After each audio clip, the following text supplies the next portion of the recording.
நீ பாருமா.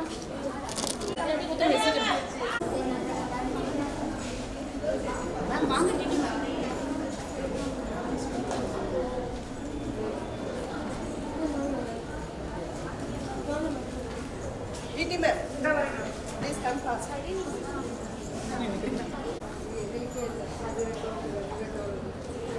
Nimi Siri. இப்போ சரி நீங்க நான் சரி என்னோட முடிச்சிட்டாங்க. சீரியஸா இருக்கு. மேம் இருங்க ஒரு போட்டோ மேம். சோஃபி மேம் உங்களால பிடிக்க முடியாது. பாப்பா அங்க ஒரு photo.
Dear participants,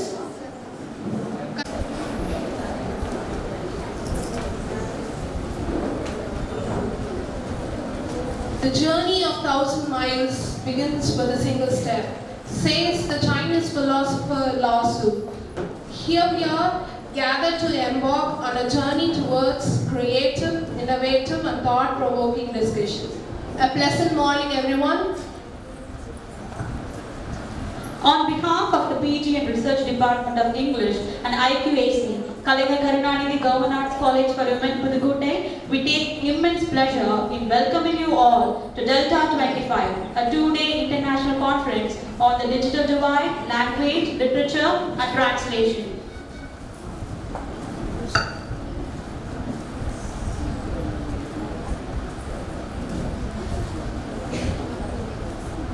There is no better way to begin this event than a harmonizing song.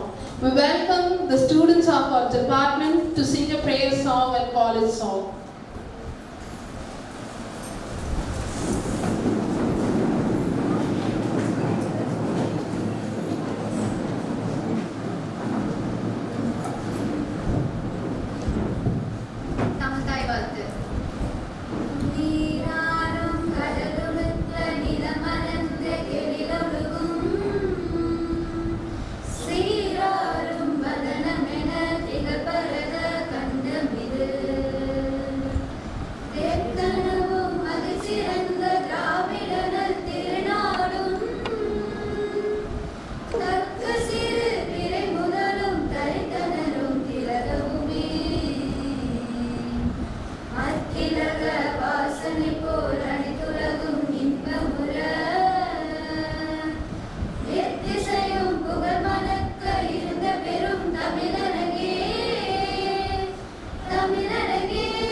reminds us of the power of hope and positivity. To initiate this event of great happiness, I kindly request the dignitaries on the dais to light the lamp.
Here we present the staff members of PG and Research Department of English, Kalaignar Karunanidhi Government Arts College for Women.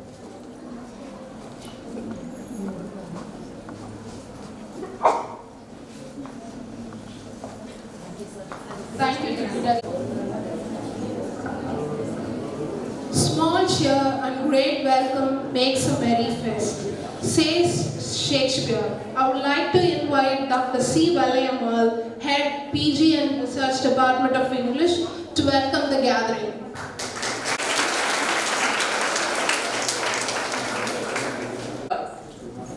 Respected dignitaries, distinguished scholars, esteemed colleagues, and cherished participants, it gives me an immense pleasure to stand before you today as the convener of this two-day international conference on the digital divide, language, literature and translation, hosted by PG and Research Department of English and IQAC, Kalaignar Karunanidhi Government Arts College for Women, Pudukkottai. I extend my heartfelt gratitude to our beloved principal, Mrs. Jyoti ma'am. Her unwavering support and guidance, which have been instrumental in organizing this event, whose leadership and continuous support and academic excellence have become an inspiration to us all. Welcome you, ma'am.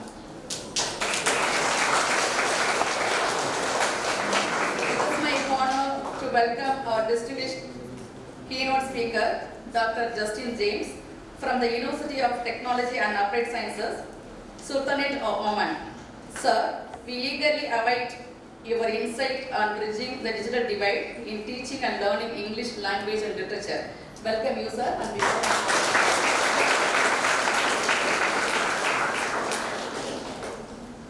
with wisdom as your guiding light, I welcome Dr. Ganesan, sir, Associate Professor of English, HKS Radhas College, Pudukkottai.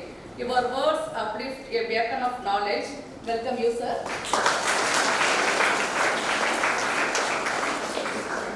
And I warm welcome our esteemed IQAC coordinator, whose guidance and vision will lead us toward excellence and innovation in quality assurance.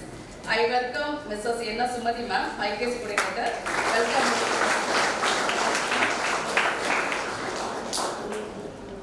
I extend a warm welcome. Control of the examination. Welcome you, ma'am.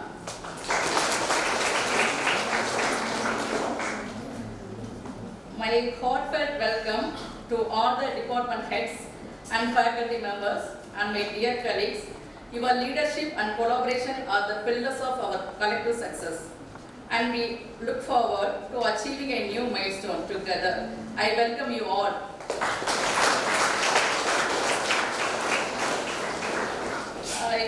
Sincere welcome our organizing secretary, Dr. B.S. Pramila Priyadarshini Madam, and all committee members, PhD scholars, and my dear students. Your collective commitment and efforts have made this conference to reality. And I heartfelt welcome our PhD scholar, Ms. N. Tanga Tamilarasi, whose dedication has ensured every aspect of this conference runs seamlessly. Welcome, Tanga Tamil.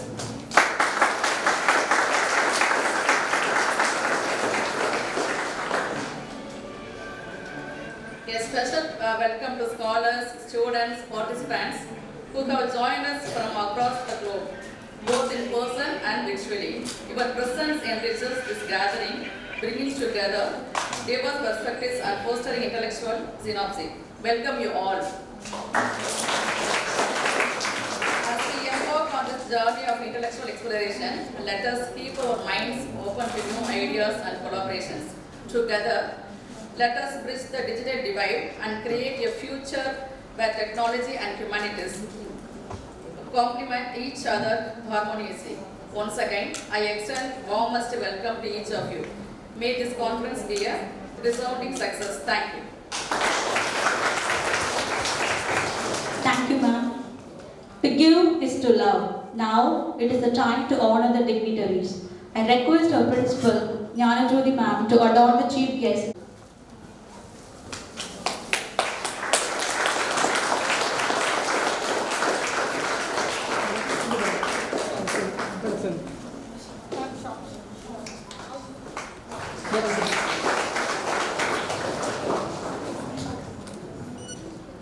I invite our head PG and Research Department of English to honor the principals with a shawl and a memento.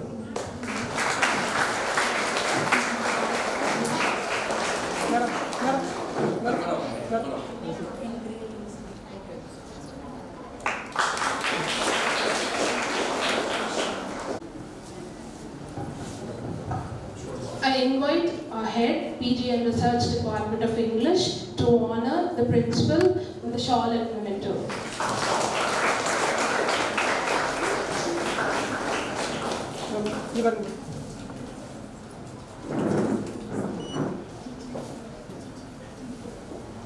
Now I call Dr. Vasantha Kumari to present the shawl and memento to Dr. Sumati, IQAC Coordinator, KKP, Kalaignar Karunanidhi, Government Arts College, Karunanidhi.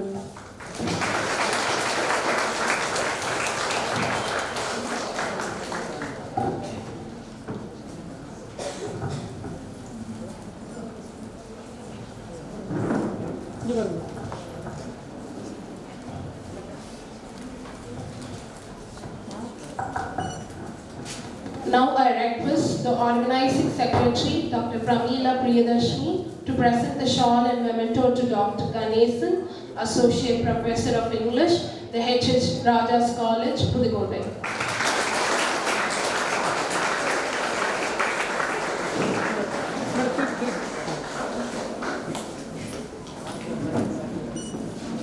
Thank you, ma'am.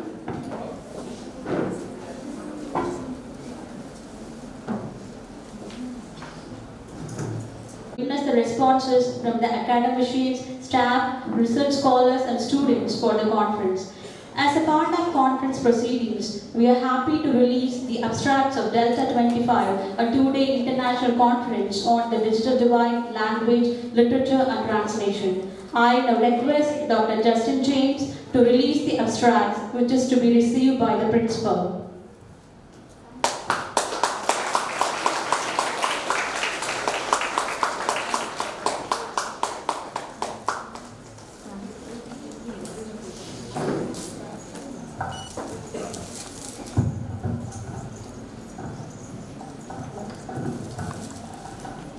So the abstracts are now being released by Dr. Justin James. And our respected principal ma'am will receive it.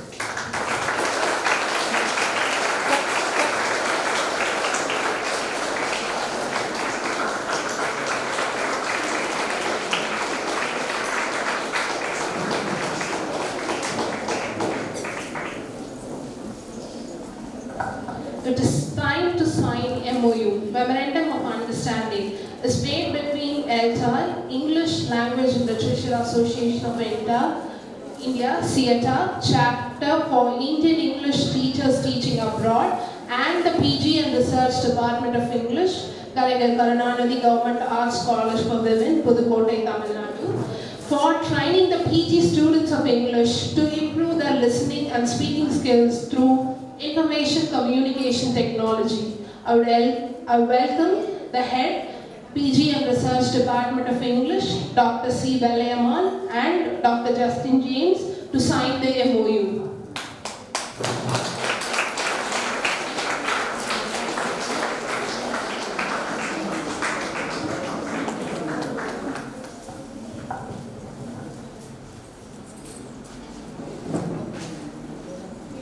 Now the MOU is being signed by Dr. Justin James and head Dr. C. Balayamal.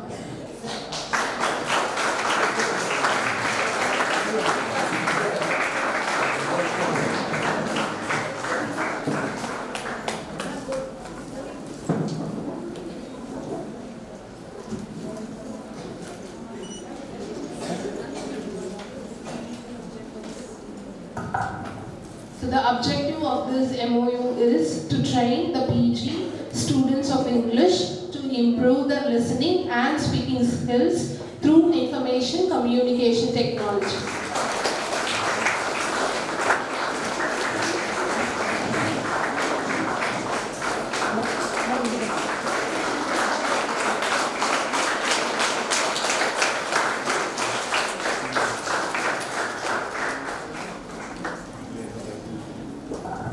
Thank you, sir. The happiness we experience when one's toiling efforts hit the light is truly immeasurable.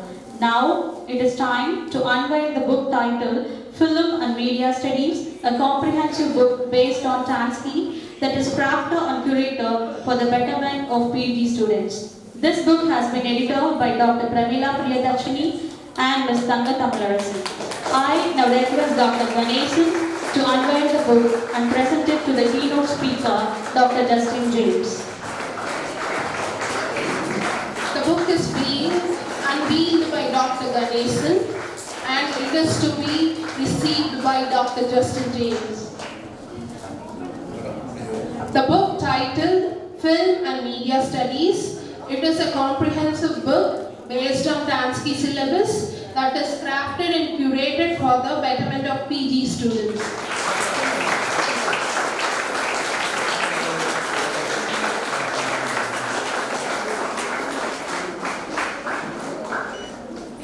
Congratulations, ma'am.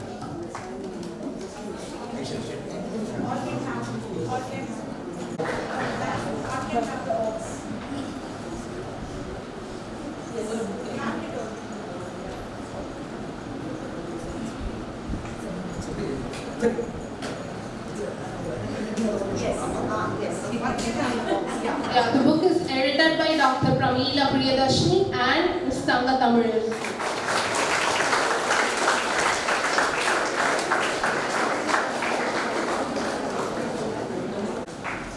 Good morning.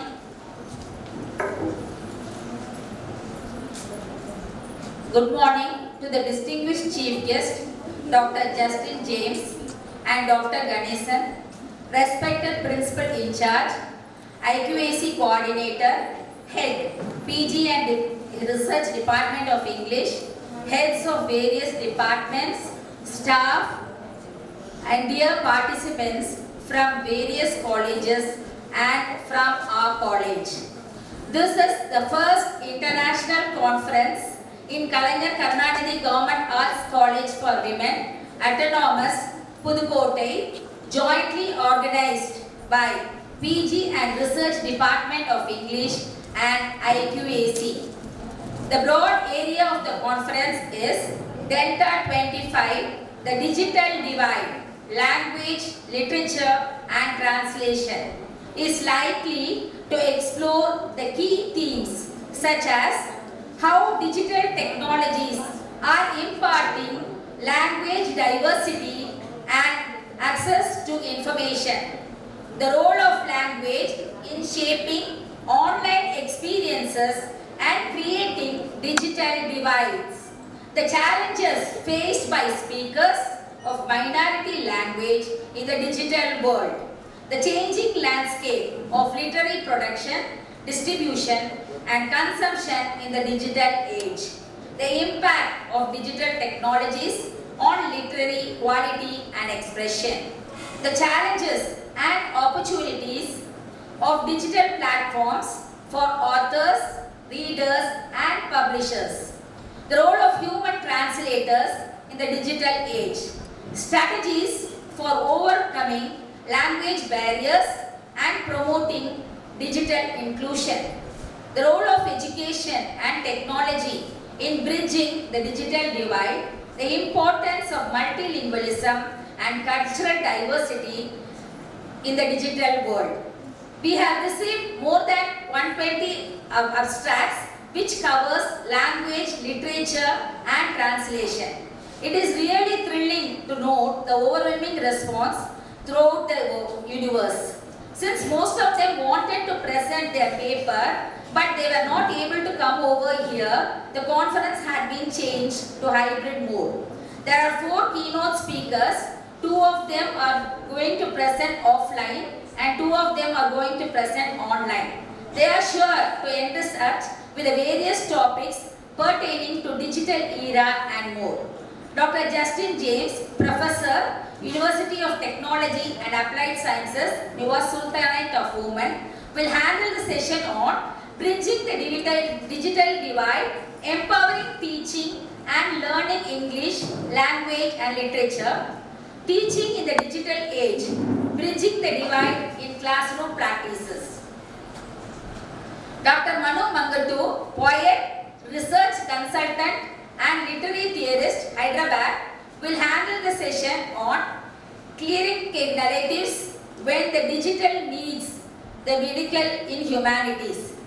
Dr. Vijender Singh, Associate Professor, Department of English, Indira Gandhi University, Rewari, Haryana, will handle the session on trends, how digital media shapes identity and representation.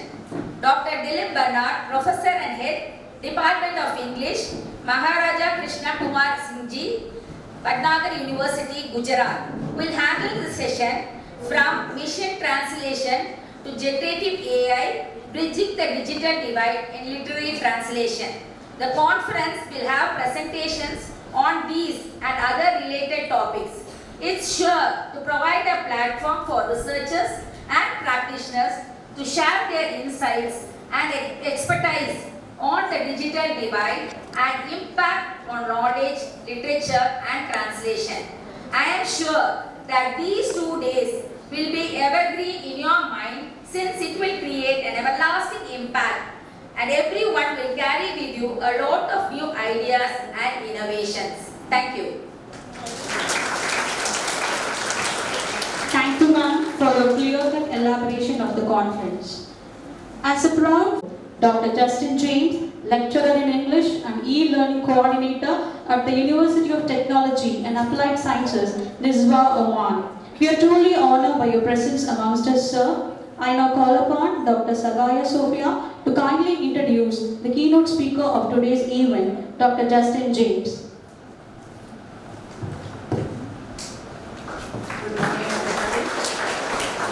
Dr. Justin James, a seasoned academic with a PhD in literature and applied linguistics, brings over 20 years of experience in English language teaching and TESOL. As a lecturer at the University of Technology and Applied Sciences in Oman, he has excelled in teaching, curriculum development and e-learning coordination. His expertise spans integrating technology into language teaching, research mentoring and developing innovative pedagogical strategies. Dr. James has evaluated 38 PhD theses from various Indian universities covering various research areas including ELT, ICT, in ELT and English literature. His impressive publication record includes research featured in Web of Science and Scopus Index journals, and he has guided multiple research projects including AI integration and mentorship programs for professional development. He is recognized with several awards, including the Delta International Award, and is committed to fostering academic excellence and advancing TESOL practices. With extensive experience in teaching, teacher training, curriculum innovation, research, and expertise in engaging digital learning and generative AI integrated education, Dr. James aims to contribute his skills to a higher education institution that fosters professional engagement and offers opportunities for growth. Sir had his education in St. Joseph's College, Tiruchirappalli, UG, PG and MPhil Tech, and had a certificate course in ICT teaching language through technology in Trinity, London, TESOL in American Institute, Florida, USA, and PhD in Bharatdasan University.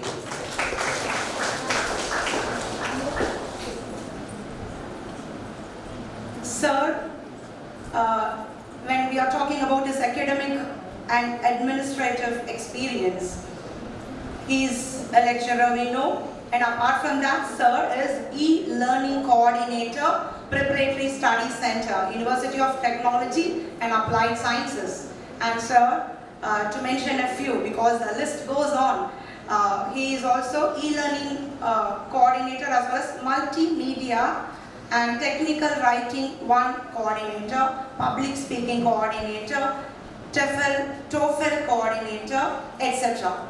And when we are speaking about his research projects, to mention 2 important funded projects. One is integrating current world affairs in ELT curriculum at the foundation level, a need analysis, funded by the University of Technology and Applied Sciences Internal Research Fund 2022 and 2023, and that's done successfully.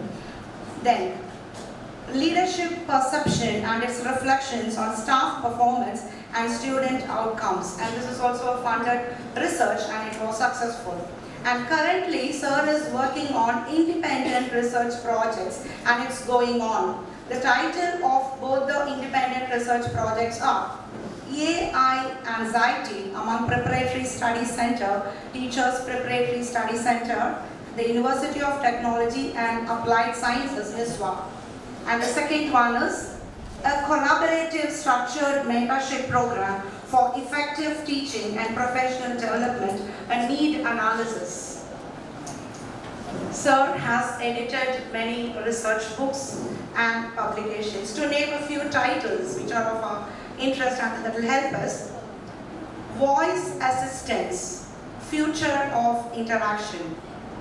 So next title, Effectiveness of Class Kick as an online tool to enhance the writing skills of students in EFL classrooms. Then analysis of metacognitive tasks for second language speech development, theory and research implications. Next, we move on to his awards and grants. Sir has been awarded Best Contributor at Delta International Award. It's for the contribution in the field of providing training to English language teachers in India through Delta chapter for Indian English teachers teaching abroad, awarded by Dubai Conclave 2023.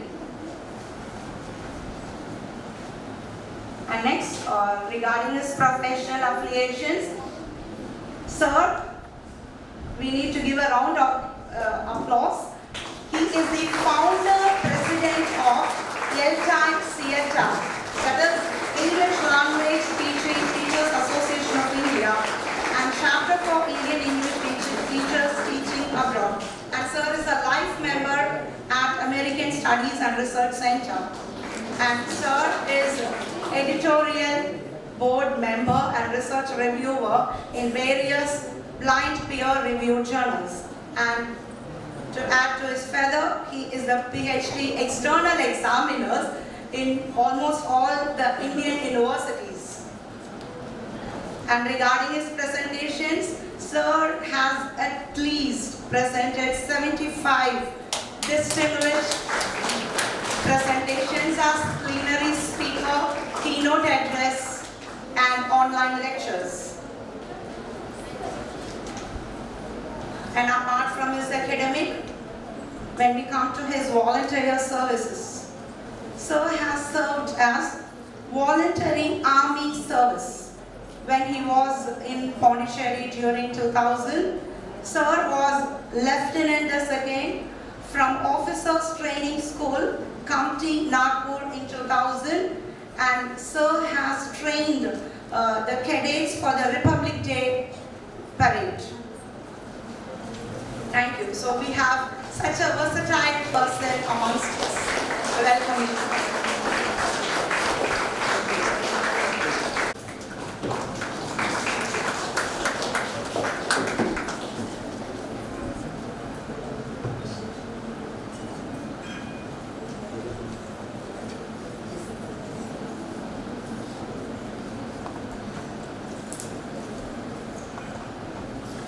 Respected dignitaries, distinguished speakers, faculty members, scholars, and my dear students.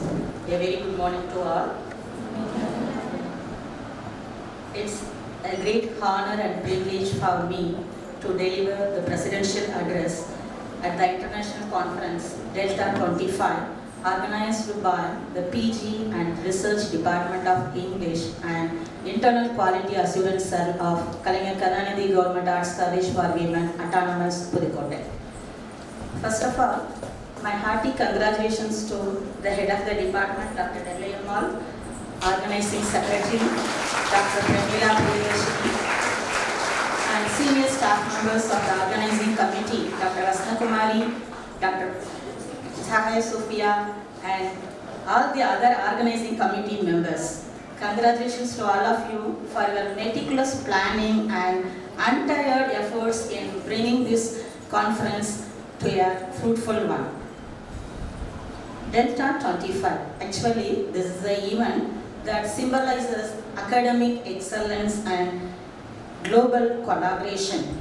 These types of conferences act as a platform for exchanging ideas, creating or sharing innovations, and creating opportunities for the faculty members, scholars, and students.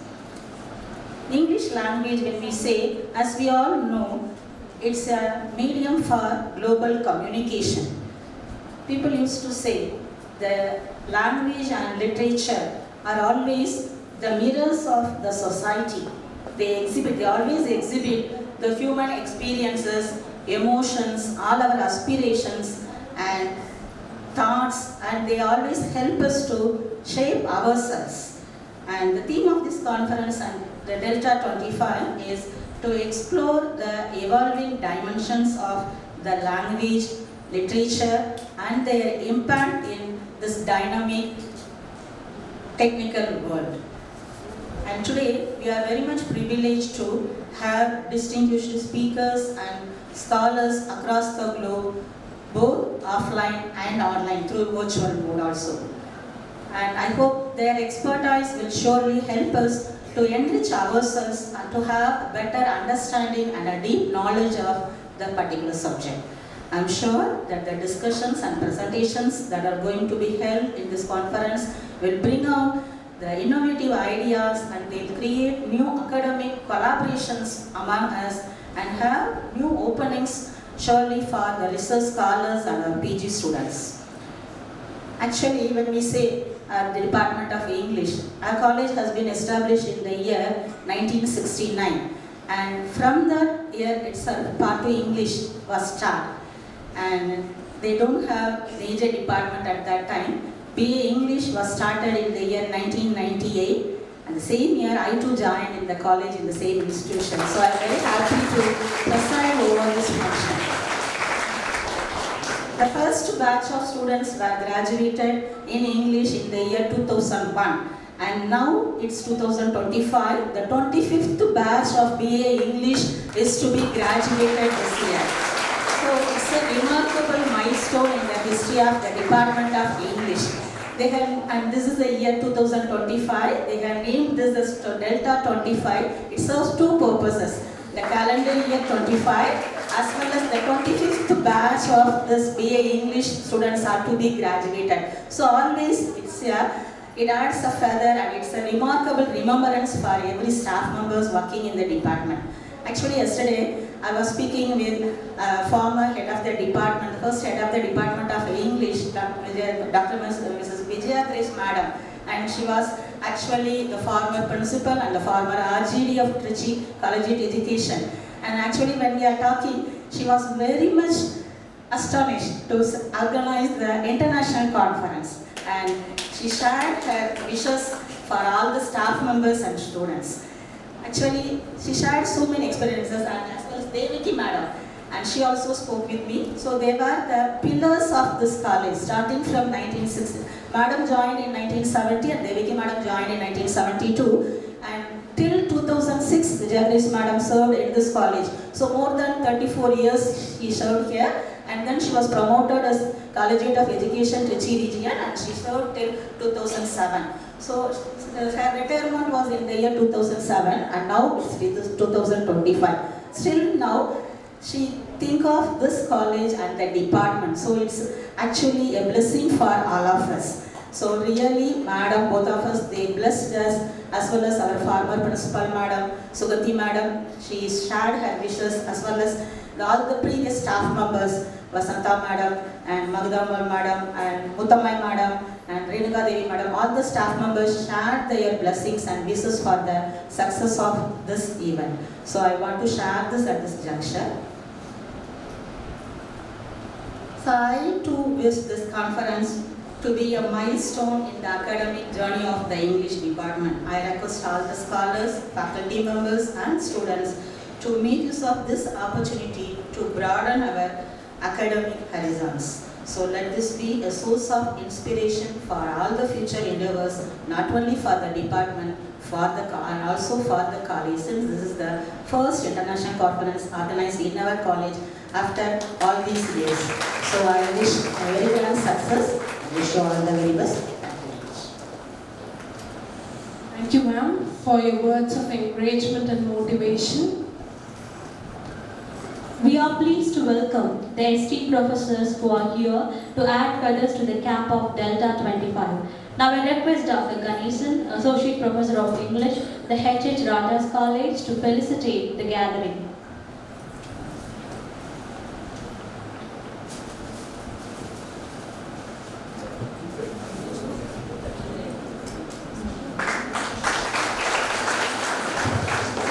Very good morning to all of you, dear friends. Most respected Principal Madam, dear Dr. Justin James, the Chief Guest and the resource person for 2 sessions hereafter, and the coordinator of IQAC, Professor Dr. Subhati Madam, and the head of the department, Professor Dr. Valliammal, and the coordinator of this, organizing secretary of this conference, Professor Dr. Premila Madam, and respected controller of examinations, and my colleagues from Department of English of this college and elsewhere. I happen to see so many young research scholars and students of departments of English of various colleges, those who are present here. Let me accord a warm good morning to all of you. Really, I feel privileged to stand before you to say a few words on this occasion. A very proud moment in the annals of what Kalaignar Karunanidhi Government Women's College, as the Principal Madam rightly pointed out, what the first international conference of this magnitude, which is taking place today and tomorrow. Well, my dear friends, coming to the topic Delta25. Today it is going to be on hybrid mode on the digital divide, language, literature and the translation. To start with, say, of course from the literary side we have the popular saying of Rudyard Kipling, "Oh, the east is east and west is west, and never the twain shall meet." Of course it was, when he wrote these lines, he was thinking of colonialism, or as an Anglophile, he wrote these lines. But let us deconstruct these lines, or we can deviate from these lines, or we can, we can put it this way. Here, even though it is mentioned as Delta divide, I consider even the very topic as a thought-provoking one. Whether technology divides us or unites us. You see, this topic with its sub-themes, it offers ample scope, lot of scope. That means, who is offering lot of scope? Technology, the advent of technology, the development of technology. Say, my dear friends, in the 80s only, I think in 1975, say for example, Chennai, the city of Madras got its first television, the television center, maybe Doordarshan or something like that. Say, in the 80s, if I remember, the 87 World Cup cricket match, in Pudukkottai, we people, for the first time, we had the opportunity to watch the cricket match in TV. You all know, we people, that is our generation, we remember, in those days it was a rarity to have a television. Say for example, people used to flock in the houses where they have TV, even to watch 30 minutes of Oliyum on every Friday. And even the 30 minutes program, definitely they will be having some station problem also. Those were the days. Those days were different. Say for now we live in the age of internet. Now we live in, say for example, the email, Facebook, Twitter, which is now called as the X pages or something, and Instagram. So all these things, the advent of technology, it has revolutionized what the teaching, learning of language, literature, translation, and even conducting research to a certain extent. You see, they are something like Akshaya Patra, Amruta Surabhi, or say for example, whatever we want. Say for example, on any personality, on any topic, we all know. Say for example, if you want to know something, simply I think somebody gave the answer, you Google it. You simply Google.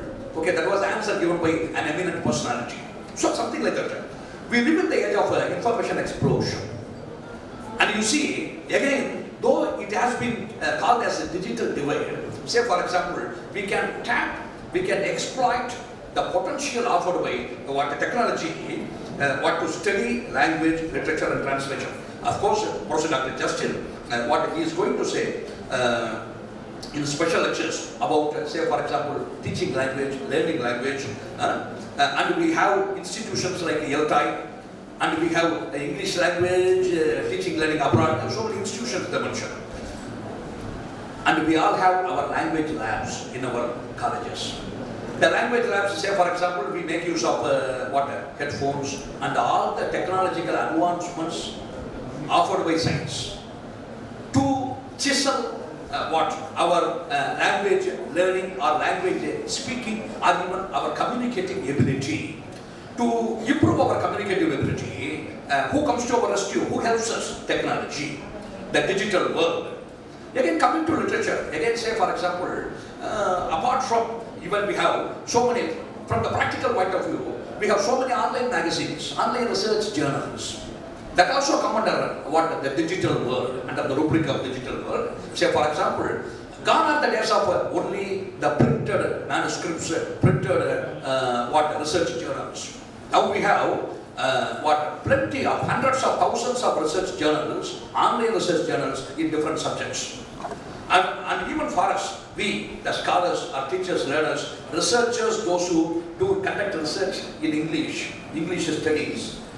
Say for example, we come across plenty of research journals to which we contribute articles and whose articles, say for example, we make use of when conducting our own research.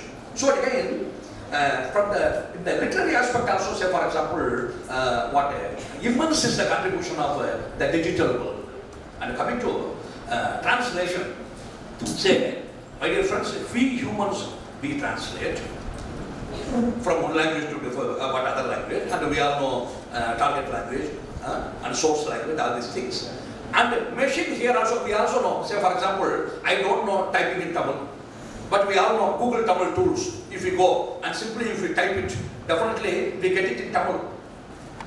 And similarly, we can get information, encyclopedia entries about anybody in any language in which we want to. Say for example, we want the information in Tamil, definitely we can get it. Some websites are in German, definitely we can get it translated immediately within a fraction of seconds, thanks to the help of technology, thanks to the help of digital world. Okay. In the field of translation also, a seminal role is played by what the technology, the resources, what we have. And of course, we are human translators. We translate text from one language to another language. That is there actually. But here, say for example, from the time limit to save time. Say for example, immediately we get what information related to literature, any kind of information related to what I'm sorry, teaching, learning English language, whether it is from the sphere of language, whether it is from the sphere of literature, or whether it is from the sphere of translation. Okay, the help, the contribution offered by what the digital world is immense. And last but not least, before winding, say for example, only one thing. Say, even for our research also, what this is something like let me put it like Aladdin's the Buddha or something like the technology. Again, we used to say there is a cliche, popular saying, say fire is a good servant, but a bad master. People used to say. Technology, we have to master technology. We have to master technology. We have to apply technology, but we should not remain slave. In the sense I am telling, say for example, we have to follow certain ethics also. Say for example, in applying technology, especially in the domain of research. So that is why we all know we have a paper, research ethics. We have a paper, research ethics. Say for example, we can get any amount of information about any author, any text, any area related to, maybe I am speaking of research related to language, research related to literature, research related to translation. But from the ethical point of view, we have to follow certain rules and regulations. That is the only thing remaining. On the other hand, say for example, the sky is the limit for the profits which we are going to derive in the coming days with these three interlinked, interconnected spheres of language, literature and translation. That is really, I feel privileged to remain here, as I told you, to be a part of this today conference. Say for example, I congratulate once again the Department of English and the HOD and the Organization Secretary and all my dear colleagues. That is, we have, and especially young research scholars also. They have worked as a fine team. Teamwork only is what capable, what can enable to get these kinds of events of this amount of magnitude into a success. Say for example, everything, and as I jokingly told Pramila Madam, by planting one stone, they have reaped so many mangoes. Say for example, the abstract is excellent, and similarly, say for example, they have delivered a released a book on film and media studies. So much they have done in so short a time. And that is for that also, on behalf of myself and on behalf of my own, our own department of H.S. Rajas College, we congratulate the Department of English of this college. Yes. Say for example, the organization secretary was meticulous and patient enough to to react, to reply. Say for example, even yesterday, tonight, even today's morning also, if I remember, my own scholar said her full paper. So patience is the virtue required by, especially for organization secretary or for the coordinator. Say very patiently she was, Madam, I want a session on tomorrow. Madam, I want a session today. Mine is going to be a PPT section. I was browsing through, I was going through all these things because of course I was also a member of the group. So very patient, patience personified. And another thing, more than 100, that is, I want to highlight.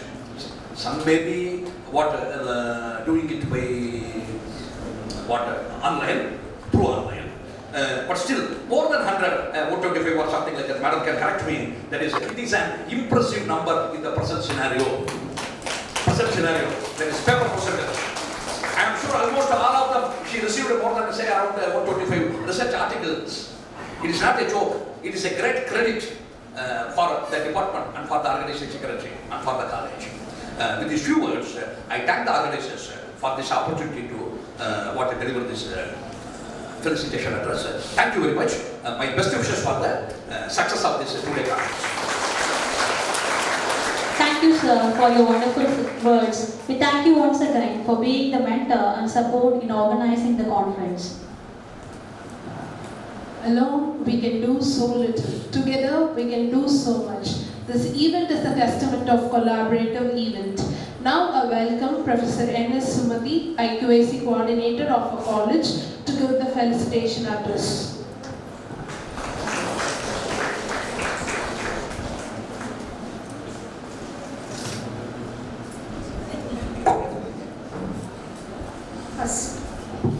First I thank to God for this unforgettable day.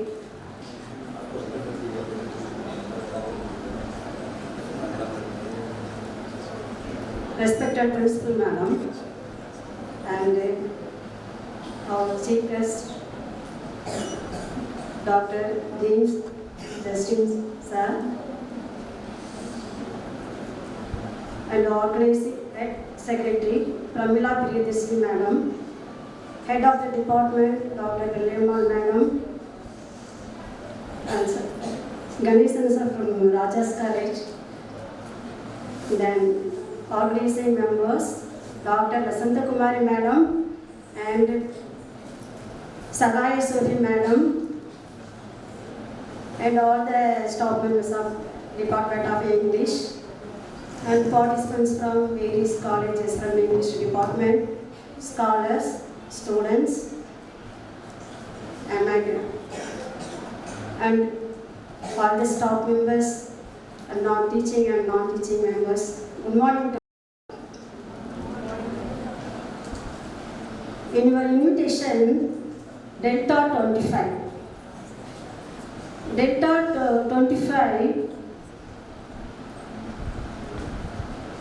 it is in the triangle. What is meant by triangle? What's the meaning of our church? What's the meaning of delta? Delta is an area, flat area. நம்ம காவிரி பகுதியில் சொல்லுவோம் delta அப்படின்னு சொல்லிட்டு.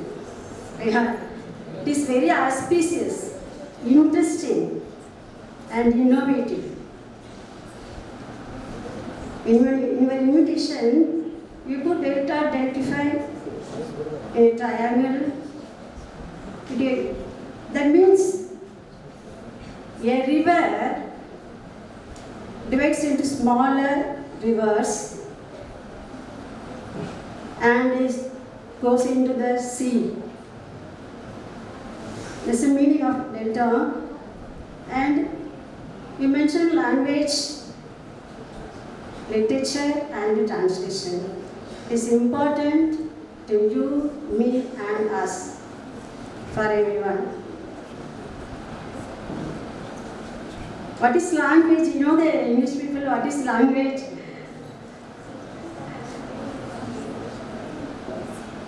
What is the difference between the language and literature?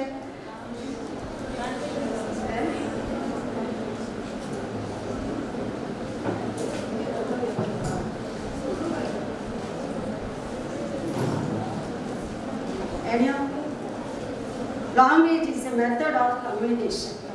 Language is a method of communication. Strong communication. Each and everyone needs strong communication.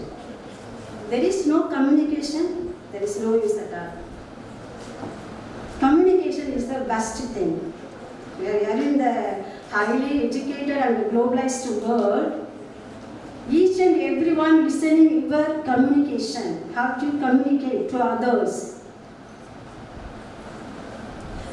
When you are attending the interview, they expect your words, whether it is right or wrong. If you are English people, it is very essential. It is very essential. Then literature is the content being communicated. It is creating something. Language is a communication and literacy is an art of communication. You know. Each and everyone you know. Sir is very inspired. Our sisters person from Oman, James Justin sir. From the morning, you all are, everything is perfect. The way of welcoming from the beginning, on the way, your students, and everything is was very perfect. And thank to our principal madam organizing this conference with the college IQAC, and Pramila Priyadharshini madam, William madam and Sophie ma'am, Asanta Kumar madam, all the guest faculties and the scholars department of English. They all are very dedicated staff members. They all are very, very dedicated, hard work. These all are showing this fruitful and conference now enlightening. This is enlightening the hall and the college, your department and students. Now enlightening. This is one of the milestone of our college and IQAC. It is to enrich the college IQAC. International conference is one of the important. And last year there is no international conference. We are facing some difficulties. Now for forthcoming from this is to enlighten our NAC and other things. My whole, on behalf of the college IQAC, my wholehearted wishes to all the staff members of English department and scholars, paper presenters and all others. Thank you. My best wishes to all. Thank you. Thank you, ma'am, for the wonderful felicitation address. Now, I would like to invite our chief guest, Dr. Justin James, to deliver keynote address.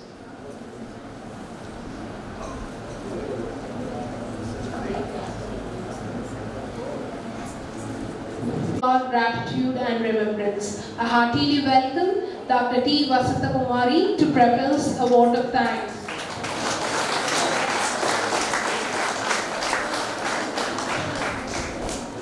Now is the time to give our heartfelt appreciation to those who contributed to make this Delta25 a two-day international conference, the Digital Divide, Language, Literature and Translation Dream come true.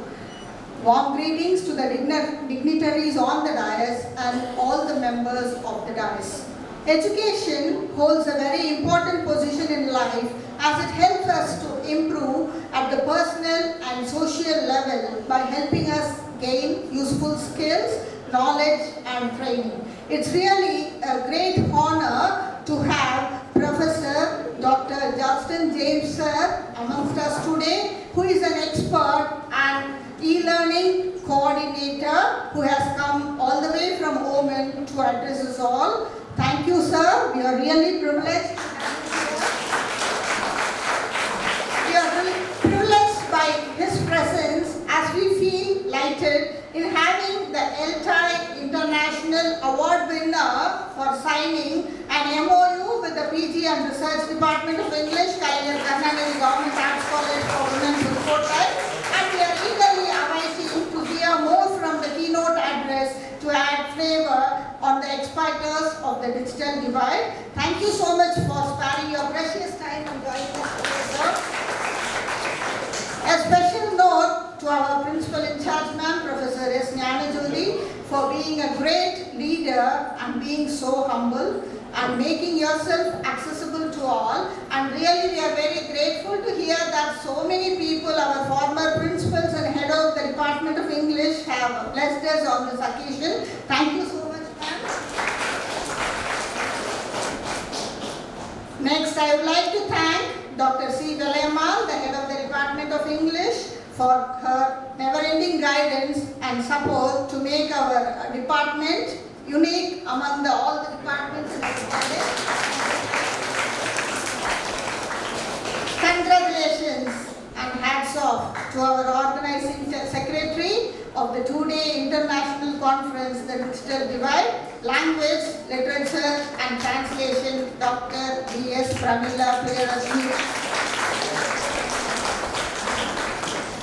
Thank you for being our team's backbone and always going above and beyond the call of the duty. Without your strenuous efforts, this would not have been possible within a short period of time, and your passion for working continuously to achieve great things happen for the upliftment and welfare of the department. Thank you, ma'am. Special thanks are due to the most lovable and amazing person among us. Yes, as most of us know, it is Professor Dr. S. Ganesan sir.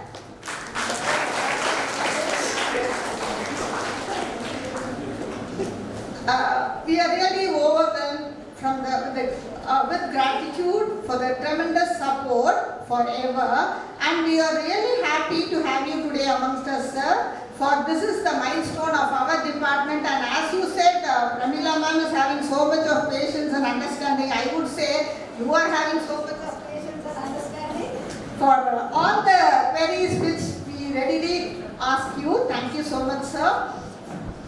Next, I would like to thank our IQAC coordinator, Professor N. Sumati ma'am, who cheerfully acknowledged all the endeavors in the upliftment of our institution, and thanking you for joining us today, ma'am. Thank you.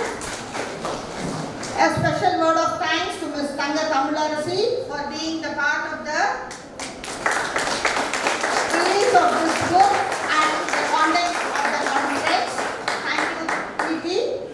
Dear participants who made the occasion truly special, and we are really honored to have amongst us your support and enthusiasm which added to the event success, and we deeply appreciate your contribution, because if you are not here, we don't have this Delta 25 today. It's a pleasure to have a huge number of participants from far and near, and your immediate response is spellbound. And thank you so much to all the faculty, the research scholars and students who are the participants of this two-day conference. Thank you all so much.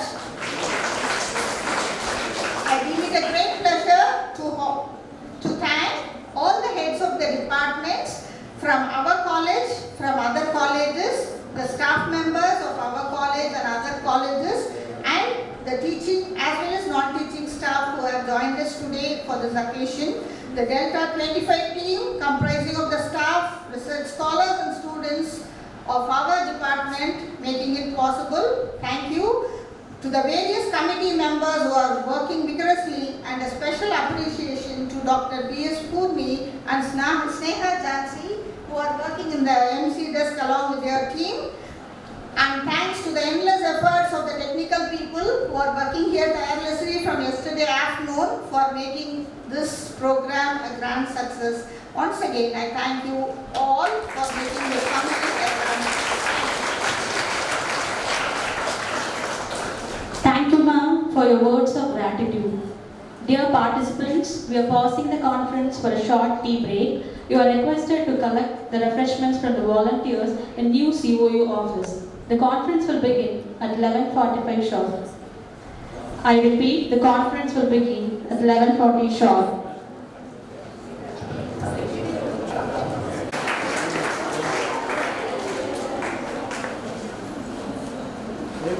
Good afternoon. All of you are refreshed? Ready? Okay. That said, I would like to thank the organizers of this conference for inviting me. And I met the principal, who is very dynamic, head of the department, and other faculty members from the English department and from other departments as well. And I have other people who have studied in the same college. We have a kind of emotional attachment when we meet people from St. Joseph's College. So I don't think any college in India in the 80s, 90s, there will not be any colleges in India without a faculty member, at least one member from St. Joseph's. Now I don't think there will be any colleges in Tamil Nadu without a Josephite. That's because they were pioneers in education and they did a lot of work. Now I am happy to see so many girl students here, not because they are girls, but because they are in college and getting educated. So that's a primary factor. So I come from, currently I come from Oman, from a very conservative Oman society, like Islamic society. But we don't have boys and girls college. We have only co-ed. Even in such a conservative situation, people aren't very much worried about sending their girls to study with men. But we are backward in a sense that we don't want our girls, half of these students won't be here if there is only a chance to study in boys' college or study with boys. So these are some of the issues in our state and in our country, and I am very well aware of all these things. And I am not very happy to be addressed with, as someone who has come from Oman. So I am native of Tamil Nadu, and I am from a very remote village in Kanyakumari district. And a turning point in my life is the education I got from St. Joseph's College. So in 1983 I came to Trichy, and I was there for 10 years, and that was the game change. Otherwise I would not have reached this level of achievement in academics, but I would have become a very rich person in my own village, because my village is very rich in, what shall I say, soil and estates and spice trade, rubber, clove, pepper and things like that. So I would have become a richer person than today, what I am today, but I would not have become very successful in academics. This is one point.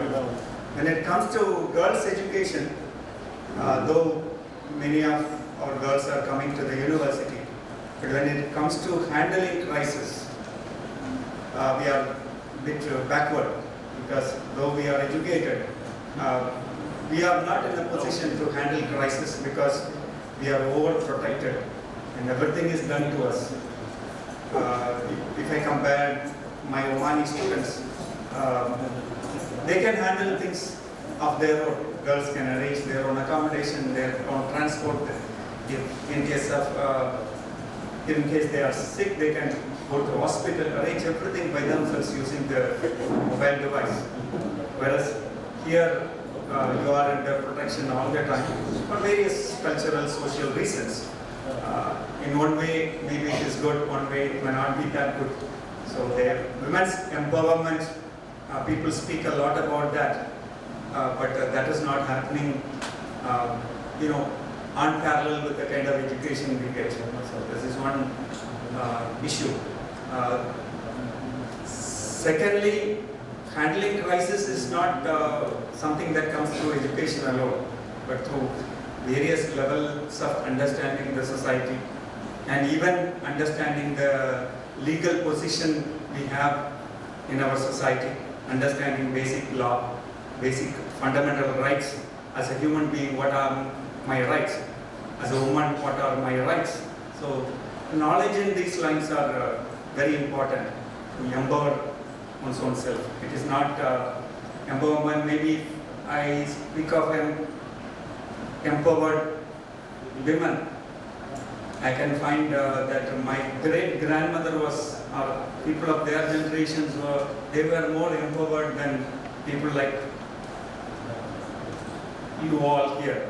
Why? Because my great-grandmother used to carry firewood from the forest. She used to walk up and down 8-9 kilometers every day.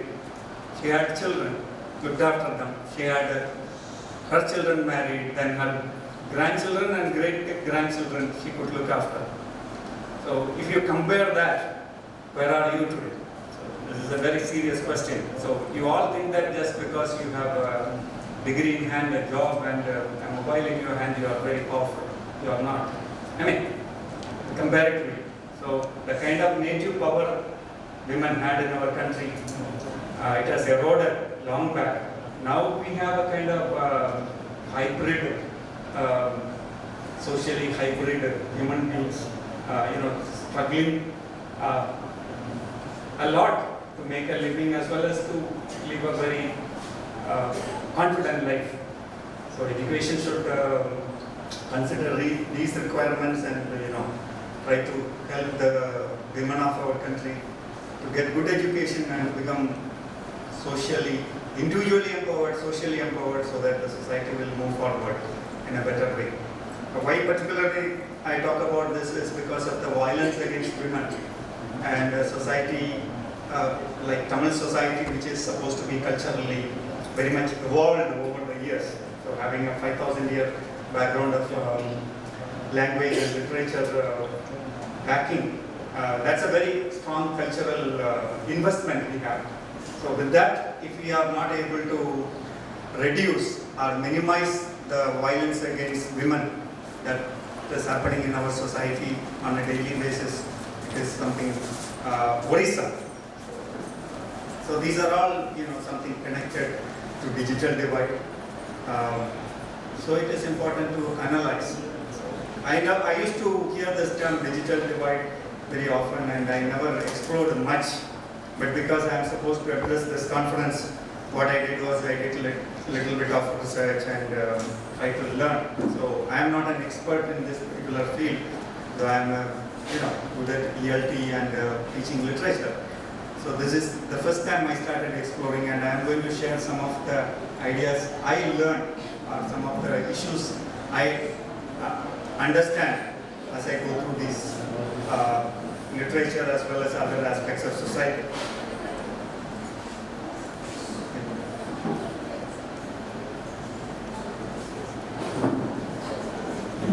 Next slide. Okay. So digital divide is the gap between people who have access to modern technology and those who don't. Now when it comes to technology, we all have a misunderstanding that technology started in 1980s, something like that, or we particularly refer to communication technology. Technology did not start some 100 years back. Technology is something which was there with human beings for a long time. For my knowledge, the first technical advancement in human life was, like man learning. Man, when I mention it, is human beings. Okay, don't get worried that he's talking about man. It includes the human beings. And so, the first and foremost invention. Can you tell me any? What was the game changer in human life? We were hunter-gatherers. Fire. Yeah, fire is one of the things. The basic thing. What we need. That is much later. Weaving, much.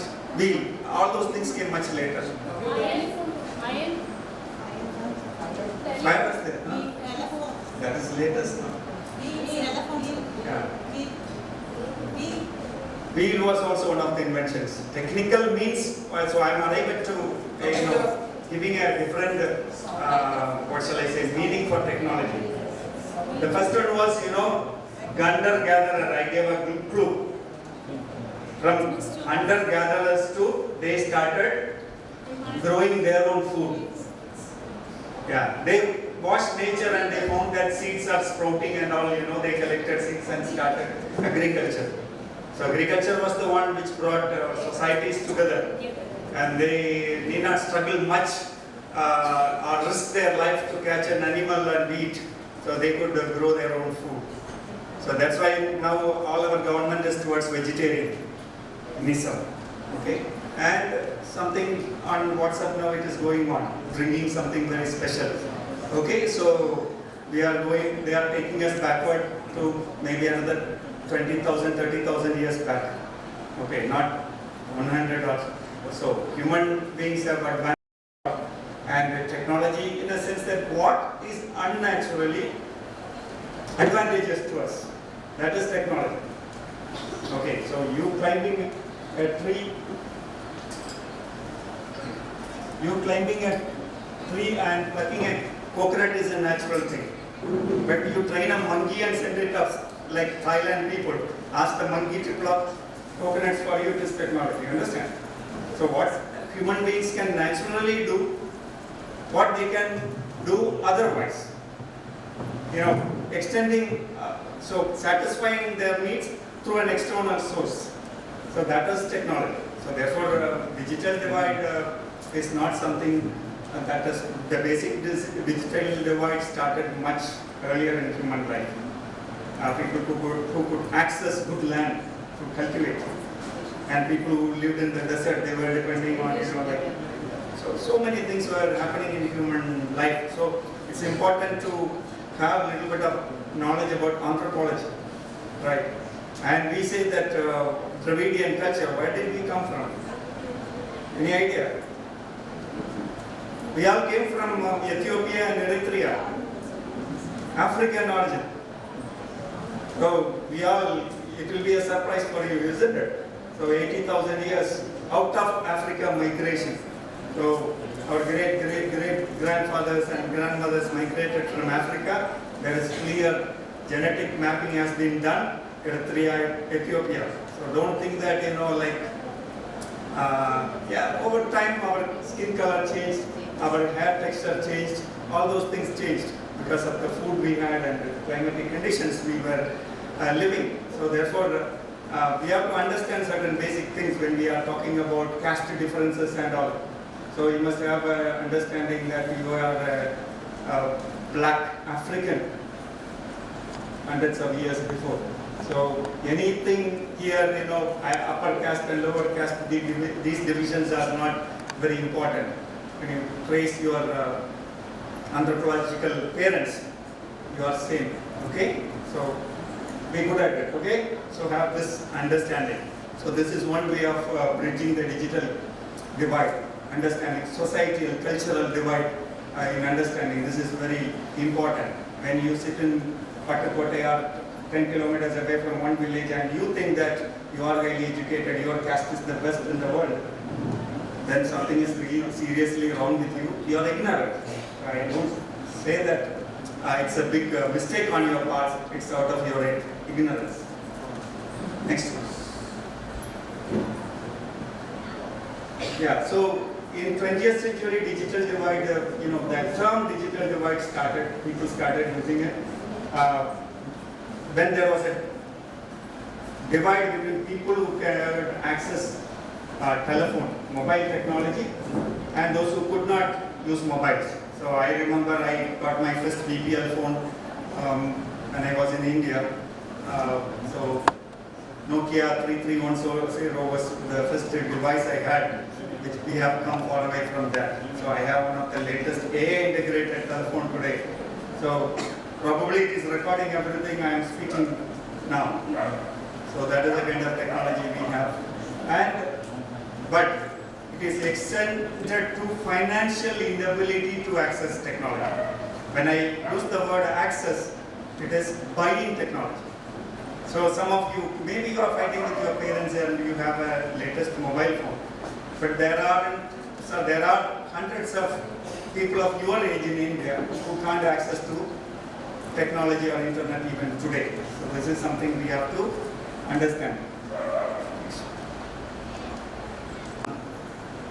Yeah, see, this is this picture I took just to show you the difference between those who have technology and those who do not have technology.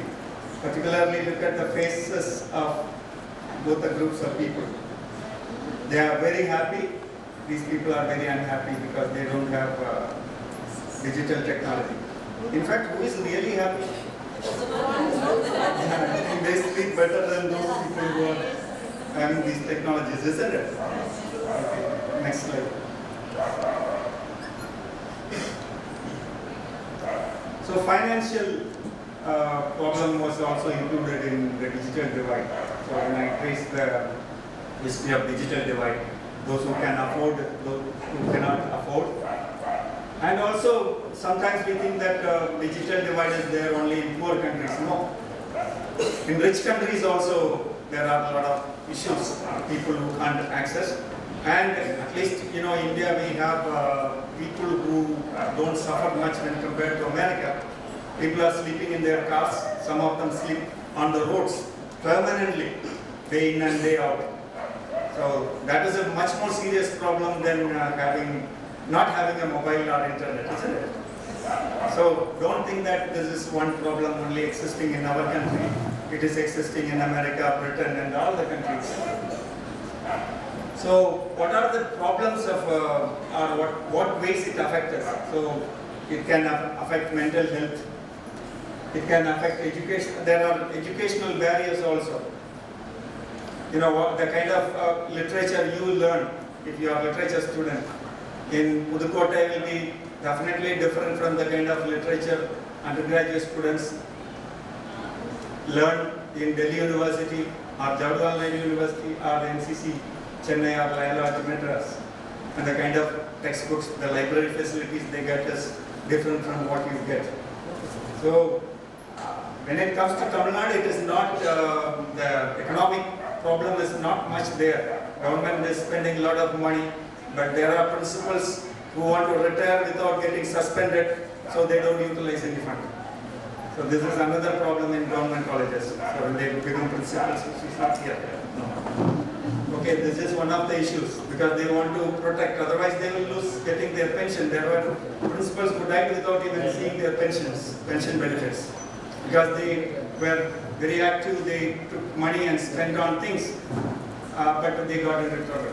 Either they got in during audit, or some other colleagues wrote a letter to the government that this principal looked at a lot of money. So these are some of the risks. So people don't want to take risks. Then another thing is increasing gender discrimination. Now see, when we say that technology should help us in advancing our life, now look at the general nature of the world. I think if you look at the world, we today have the most intelligent people, most educated people, most empowered people. Now look at the cost of medicine, food, building a house. You get it? So human beings started using this technology with a basic idea or basic desire to make their living better, isn't it? Now, are our life better today? Yeah. So everyone is worried about the medical cost. Even I am worried about the medical cost whenever I come to India. I don't want to fall sick in India because I get very good medical facility and coverage in Oman. So I don't want to get sick in India. So the reason is medicine is very expensive.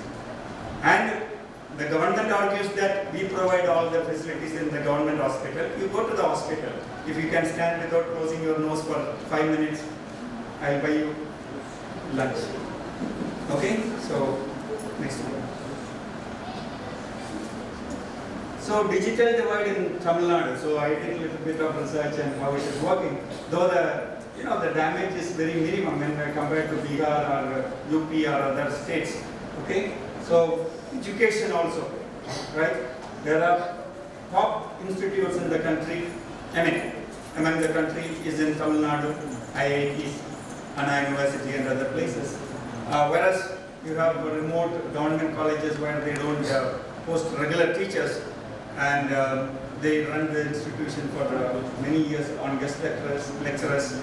So all these things, I don't blame guest lecturers or anything. They need to be paid much better. That is my argument, okay? So teachers, I don't say guest faculty, teachers, underpaid teachers and overpaid teachers. So don't get me wrong, yeah. Underpaid and overpaid teachers. So this is a divide. And okay. Underpaid then correctly. So I correct myself. Okay. So I made that as a statistical comparison. Yeah, so not in a different way. So this brings a lot of economic inequality also, isn't it? So you can't access. And a guest lecturer cannot buy the lecturer who is underpaid cannot even buy a laptop, let alone using technology. So when they are finding it difficult to manage their daily life, hand-to-mouth existence, how can they use technology and teach students? So these are some of the issues. Then social inclusion. And when you are having all the facilities, you are included in the cream society. If you don't have digital access, you are not included in that kind of society where development is taking place. Agriculture is also another area where digital divide is having a lot of problems. For example, farmers are not able to use the latest technology, at least when it comes to business, marketing their products. So I was struggling in Nagargoil to market some of my agriculture products because I stay here for the short term. Though my products can be sold in market for better value-added prices, but I am not able to do it because that area doesn't have that kind of access. So if agriculture is combined with technology, people can get better benefits. They can make a lot of money. Then urban-rural divide. So this is also in our urban area. If you want to go to hospital, every 10 minutes you can see a hospital, isn't it? But from a village, if there is a snake bite, you have to meet him only in heaven. So within 30 minutes you have to reach a hospital. And if you can't reach, you'll meet when you go there, isn't it? So that's the kind of thing. Whereas in the city, it doesn't happen in the first place. But rural areas, these are some of the examples. Job and underemployment job. So, but here I have analyzed one thing, which is very surprising. So the underpaid lecturer gets around 25,000 consolidated. Yeah, I pay 30,000-40,000 rupees my laborers in my village. Every day minimum 1,000. We are working as a business, but we are paying for the. Yeah. So what is the point in becoming a doctorate holder and working for the government at the age of 28, 30? And people in my village are able to earn 1,000 rupees every day at the age of 15, 16, 17, working in rubber estates. So now, again, these are the things we have to analyze. So what am I doing in the university? Another 15 years, 10 years, you struggle in the university, what are you going to get? So you have to make a decision and, in these kind of things also. Side by side, you have to enhance your earning capacity, whatever you do. Healthcare, I just mentioned. Then cultural impact. So, see, I am from a backward society. Okay, OBC, I think. Yeah, so I had a certificate hanging on my wall. But because of my education, when I go to my college, when I went outside India, I am working with Americans, British, and nobody bothers where I am coming from, what is my caste. So, culturally, I am accepted as creamy layer because of my education, isn't it? But if you are not getting enough education, what will happen? It's easy for others to, put you down. So this is also one of the issues here. Impact on business, I mentioned, how agriculture, people who do agriculture suffer where they can't get enough. For example, if I grow banana, I can sell banana maybe at the age of 35 rupees from my village. But the guy who travels to buy and travels to another 5 kilometers, go to the market, he sells for 70. So 8-9 months I struggle to get 35 rupees. Then next to 30 minutes he makes 35 rupees for each kilo I produce with a lot of hard work and sweat. So you get it. This is the reason why middlemen getting more access to money. Gender inequality. So this is again a problem in our society because of lack of awareness. Lot of divorces are happening currently, and young people don't want to get married, particularly girls. If they have a job and some 20,000-30,000 rupees income, they think that it's okay. So I don't want to extend beyond that. So it is better you remain single than living with men. Okay? So next slide. I'm sorry. This is one video I think I want you to see. What's the economic?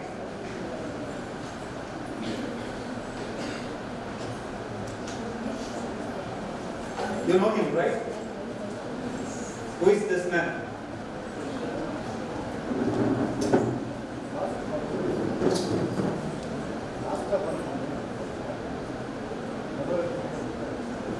Just wait.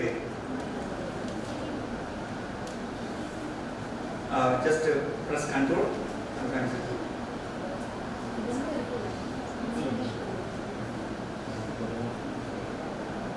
okay, the videos is about the earning capacity of Indian people in general. So Prashant Kishore is a statistician and he helps the parties to win the elections, right?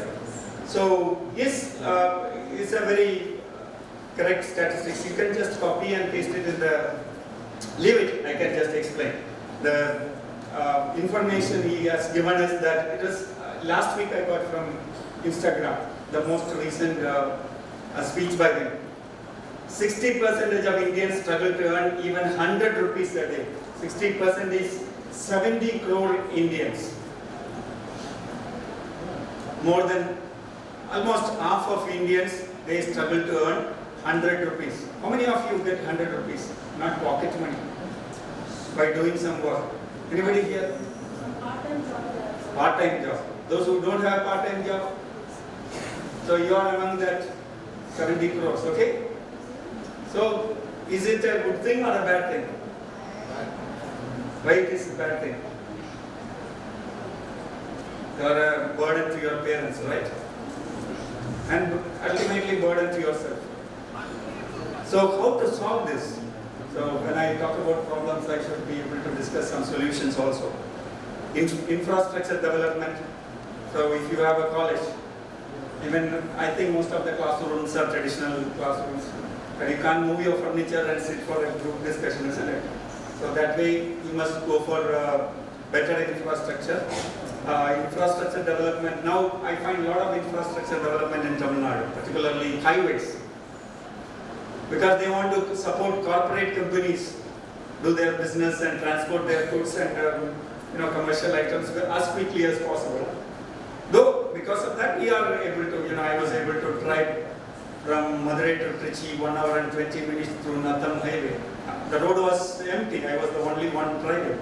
Excellent infrastructure. I was so happy. Even in Oman I can't drive this fast because though we drive 120 there, but I could reach very fast here.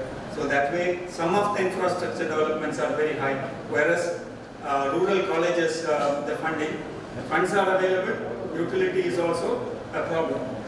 Then affordable technology. Technology, I think internet is much affordable in Tamil Nadu and in India. But what do you do with that? That is very important. So the other day I was speaking to my son. I'm going to give a lecture and tell me what are the issues, because he's a lawyer. I asked him what are the issues that young people suffer because of the digital divide.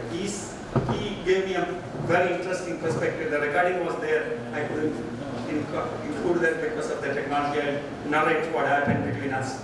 So he was telling, when it comes to Tamil Nadu and India, access to internet is far better. But the problem is, with internet, what our students are doing, what they are browsing.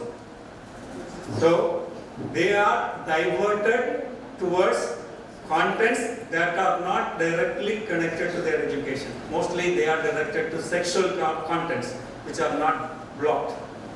In Oman, these sites are blocked. Cultural aid is not accessible, so government has blocked it. It is easy to block these sites. Get it? Or an advertisements about face powder or creams, beauty creams. So you are happy and you spend on time with that. Lot of chances to divert you from the mainstream education. divert from mainstream education. And he said, I suffered a lot because of that. Today I regret having that kind of diversion during a particular point of my life. So therefore it is important to educate our students first to access the correct kind of content that is needed for empowering and educating themselves. So this is one of the responsibilities of the teachers. So if you have mobile phone, you can access anything, but what you need, you don't access.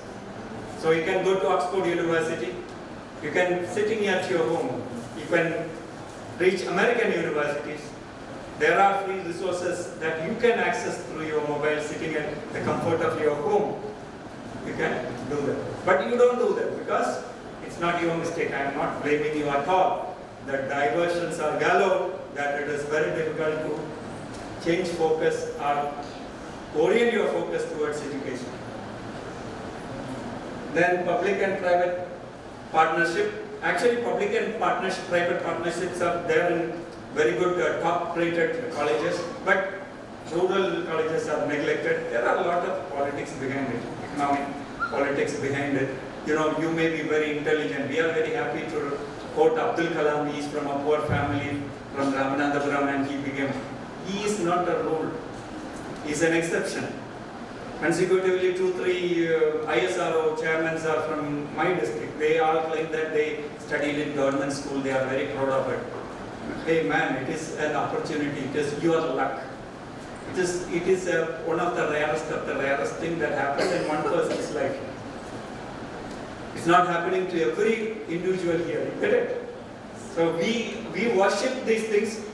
Of course, I have great respect for Abdul Kalam, and you understand what I'm not finding fault with him. I'm finding fault with the kind of attitude with which he look at these people, and we are happy about it. Okay, I will be in my hut, but we have Abdul Kalam. He is great. What about you? So, these are things which you have to think.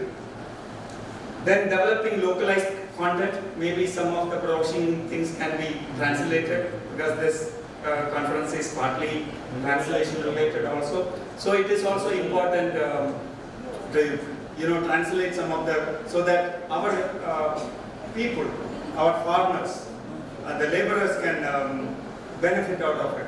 So sometimes there is another attitude also. Attitude is very important when it coming to progress in society. Now, 5 years back, this incident happened. I was staying in Hotel Ramia's in Trichy, and my car was very dirty. So there was one boy who was wiping the table. After I had late dinner, and I called him and asked him, "Thambi, can you clean my car? I'll give you 250 rupees. Immediately he told me that, "Sir, the velayala nanu paakamatam." He will clean the table in a hotel after everybody eats, but he will not wash a car. Washing a car needs a bucket full of water and a cloth. So attitude towards labor. This is also one of the reasons why people don't do any work in our. Either they will become a district collector or not. So that kind of attitude. So laborers are not respected. Labor, the work, is not respected. In other countries all over the world, I find whatever job you do, and in Kerala I have found, as a boy, I visited one church we normally go, and like the previous night we stayed there, we bought fish from a fisherman. He was cutting fish and selling.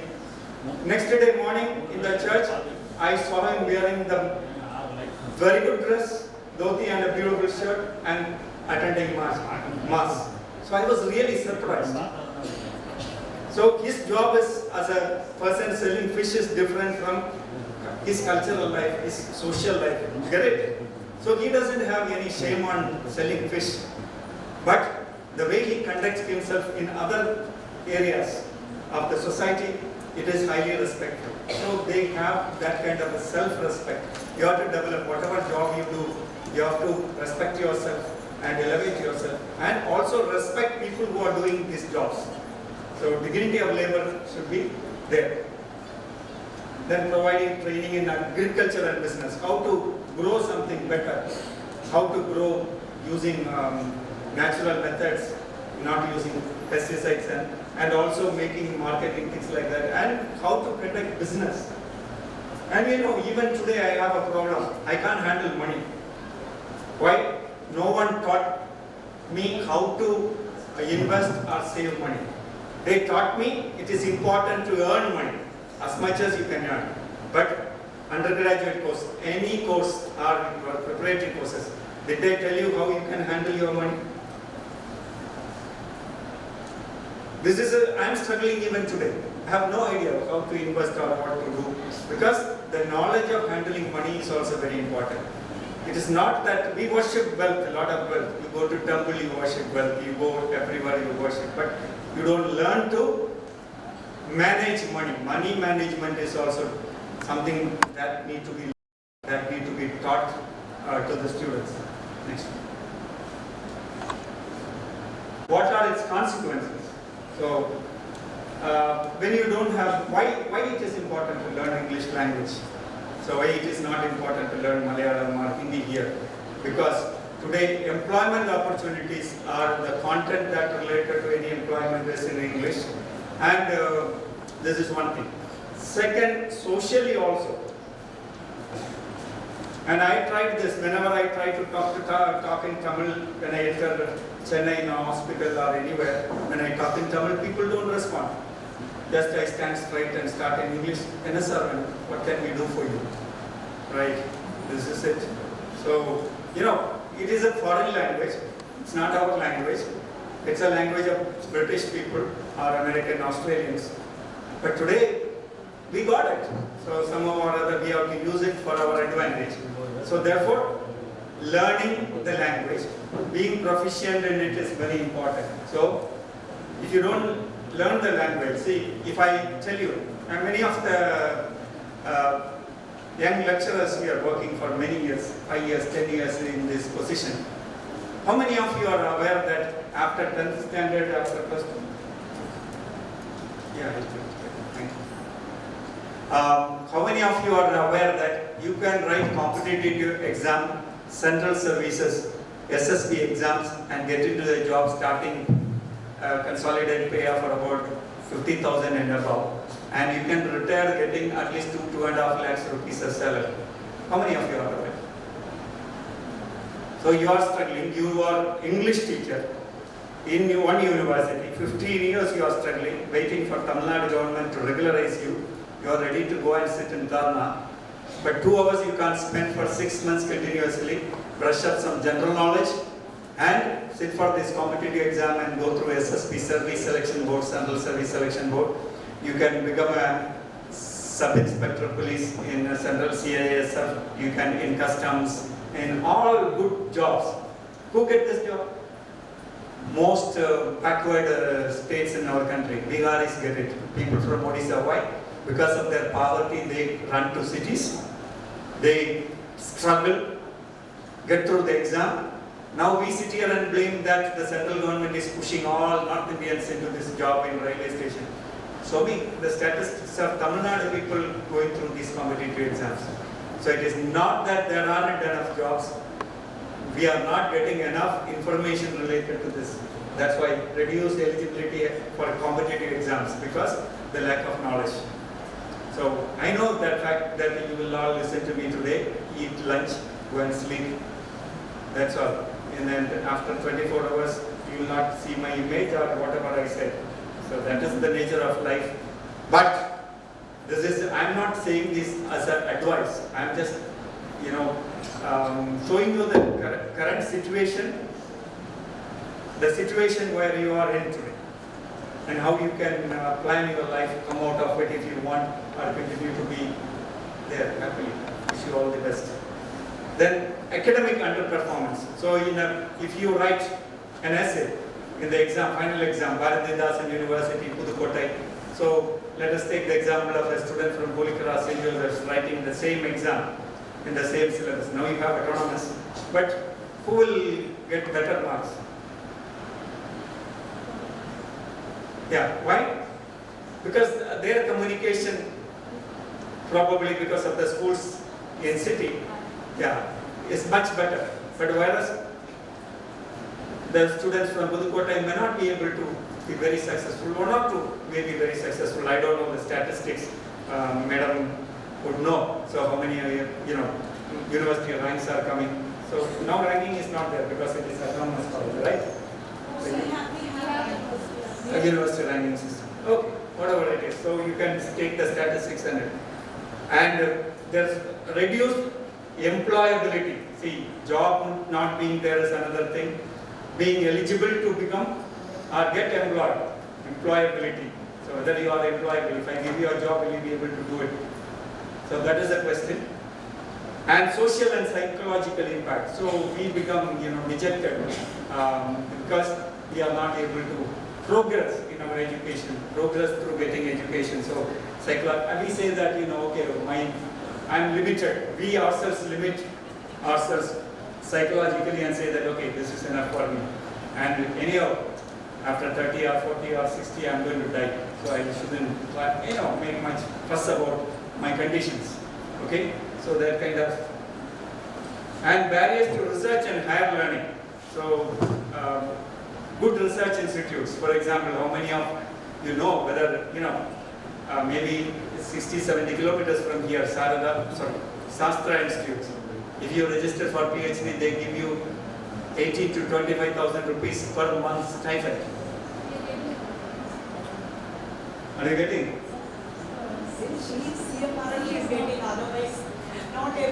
Yeah, you are like Abdul Kalam, one exception. Okay, what about others?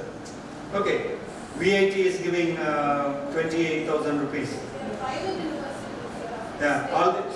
Yeah, but how many of you know? How many of you apply?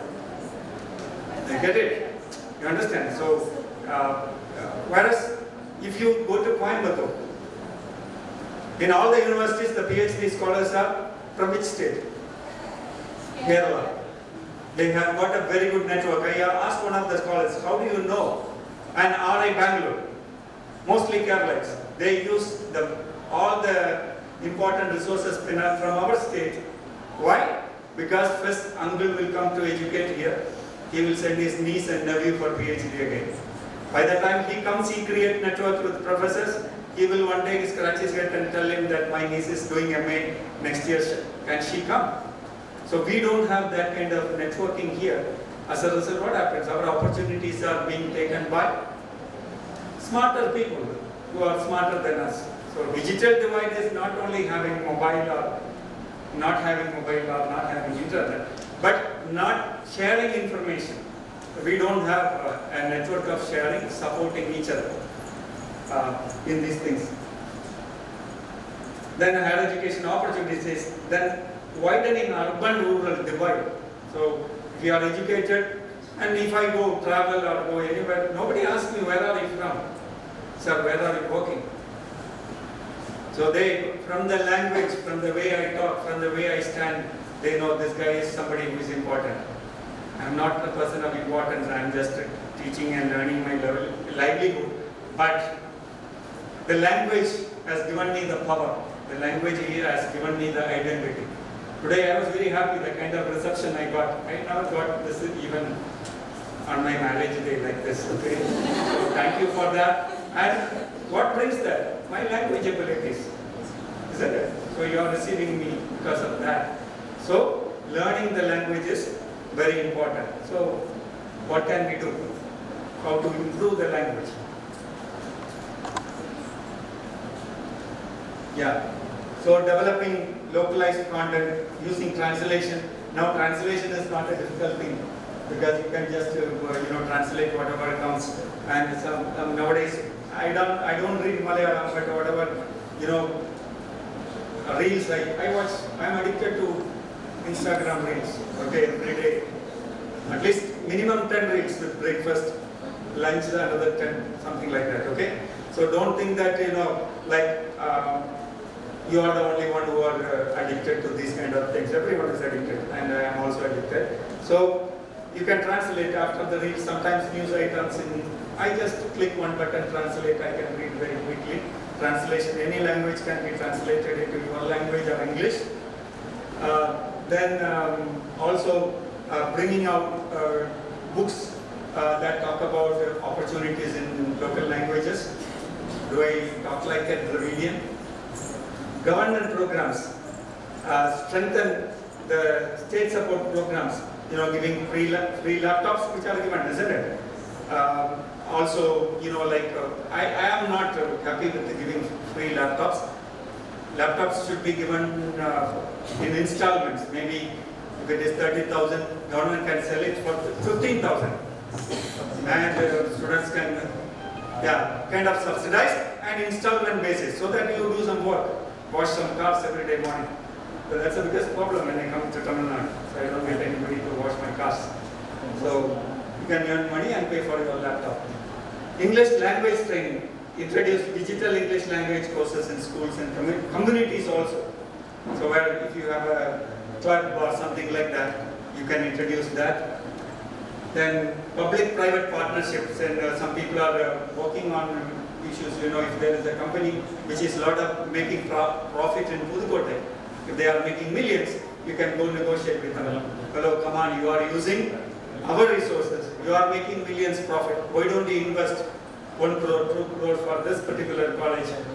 Give us access to one lab or build some infrastructure for us to access internet and work. Or why don't you send some of your experts from the company and create awareness programs and things like that. So remedial programs.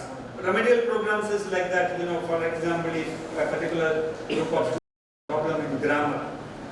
So you collect those students, conduct a pre-test and teach them grammar. If somebody is not good in speaking, collect those students, give them opportunity to develop their speaking. These are remedial programs which can be done. So the impact of digital knowledge, this reel I saw yesterday, since I don't want to waste time trying to play it, it is in Malayalam. So the story is like this, the mother and father comes out of, you can see in the picture, father is standing behind, comes out, and on the veranda the boy is reading a book. The mother becomes extremely angry. What nonsense are you doing? We are in reading book. Close the book, throw it, create Instagram reels. So how many likes you got for the previous streams? 400. What about your neighbor, Leka, the same age child? So 4 or 5-year-old child. She got 25,000. What about the neighboring child at the third house? 1 million. So when the others get so many likes, why are you wasting your time reading these books? Go make Instagram reels. Look at your father. He's an MBA graduate. He's getting around 50,000 rupees per month. But if you make Instagram reels, maybe you will end up making lakhs. So though it is in the lighter vein, don't you think, there are issues, when we understand digital divide or use of digital technology, you should understand that whether you can make a living out of that. And some of my Omani students, they come to us and say, girls, they said, they make sweets and bake cakes and things like that. They come and tell us, teacher, if you need, this is my Instagram page, just click, make order, we'll bring you. Boys buy and sell used cars. They buy a car, cars are cheaper there. They invest 1 lakh, 2 lakh, they buy a car, they drive for 3 months, sell for 2.5 lakhs. Then they pay another one. They utilize it, mostly Arabs are business oriented and things like that, so they can do this. How many of you are having private business? Some are working part-time, someone told it, right? What about others? Whether using the digital technology, whether I can earn some money.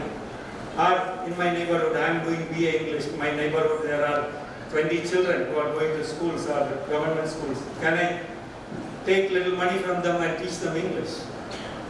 So, I am not very creative to think and give you a list of 100 ideas, but we have to think on those lines. How much time? Very quickly I'll finish. So consequence of digital divide for literature students. Now particularly accessing literature, mostly people get books. Now audio books are available while traveling back and forth instead of seeing Instagram reels and laugh and capture unwanted attention in the bus from others. So they will look at you, oh, something is happening, something wrong with this particular student, crazy, right? So instead of that, if you have a headset and listen to audiobooks, accessible. How do you get it? So if your teacher is able to give, it is a combined responsibility of teachers and students. And she can give 5 or 6 audiobooks every week, send you the link, download and share it with you. And if you can listen to that while driving or washing your, doing domestic chores, washing vessels at home, or whatever, riding your bike, if you can listen, ride safe and listen, okay? So you can utilize the time, utilize the technology. Then lack of exposure to global perspectives. Now, as a PhD examiner, sometimes I have a lot of funny experience. Women's empowerment in the novels of Chimamanda Adichie, a Nigerian novelist. The thesis from somewhere in Tamil Nadu, Bardiyar University. So, women empowerment. And the same Tamil Nadu story, and only the African names. So see, the African life of African women is different from our life. The climatic condition, the land and things like that. You sit here without visiting Nigeria, if you write a PhD thesis, it will be really, really funny. And it is not very authentic research. So global perspectives will give you ideas about if you are. I'm not saying that you shouldn't do a research on Nigerian literature, but you should be able to access socio-cultural pragmatics of Nigeria, understand the society, read the history, geography of and what is happening there. Then you write. Because if you don't have a scholarship, you cannot visit. If you have a scholarship, you can visit. At least today you can avoid visiting a country. Digitally, you can access all the materials, understand and write, make your dissertation rich with real research. So that is what is very important. So, insufficient language and analytical skills. To tell you very frankly, out of all the theses, now I prepared my CV a couple of months back. Now the number of theses have gone up to 50 plus. And really, if I go through the kind of global standards, I can pass only 3 dissertations out of 50 and odd dissertations. Only 3. One I got from Ahmedabad University, Cochin, and one from VIT, another from Kalaignar Institute. These 3 theses are excellent in language and both content. But other dissertations have a lot of content. Some of them are faulty content, they copy a lot. But the presentation, the language part is very difficult. So one of my aspirations is to, improve writing of college students in Tamil Nadu. Now I'm visiting colleges and discussing with them, exploring the opportunity of writing, creating writing centers in each college. English writing centers where they learn to write. Now again, I have a prediction that spoken language is going to go slightly down and the writing language is going to come up because of AI. You have to write prompts.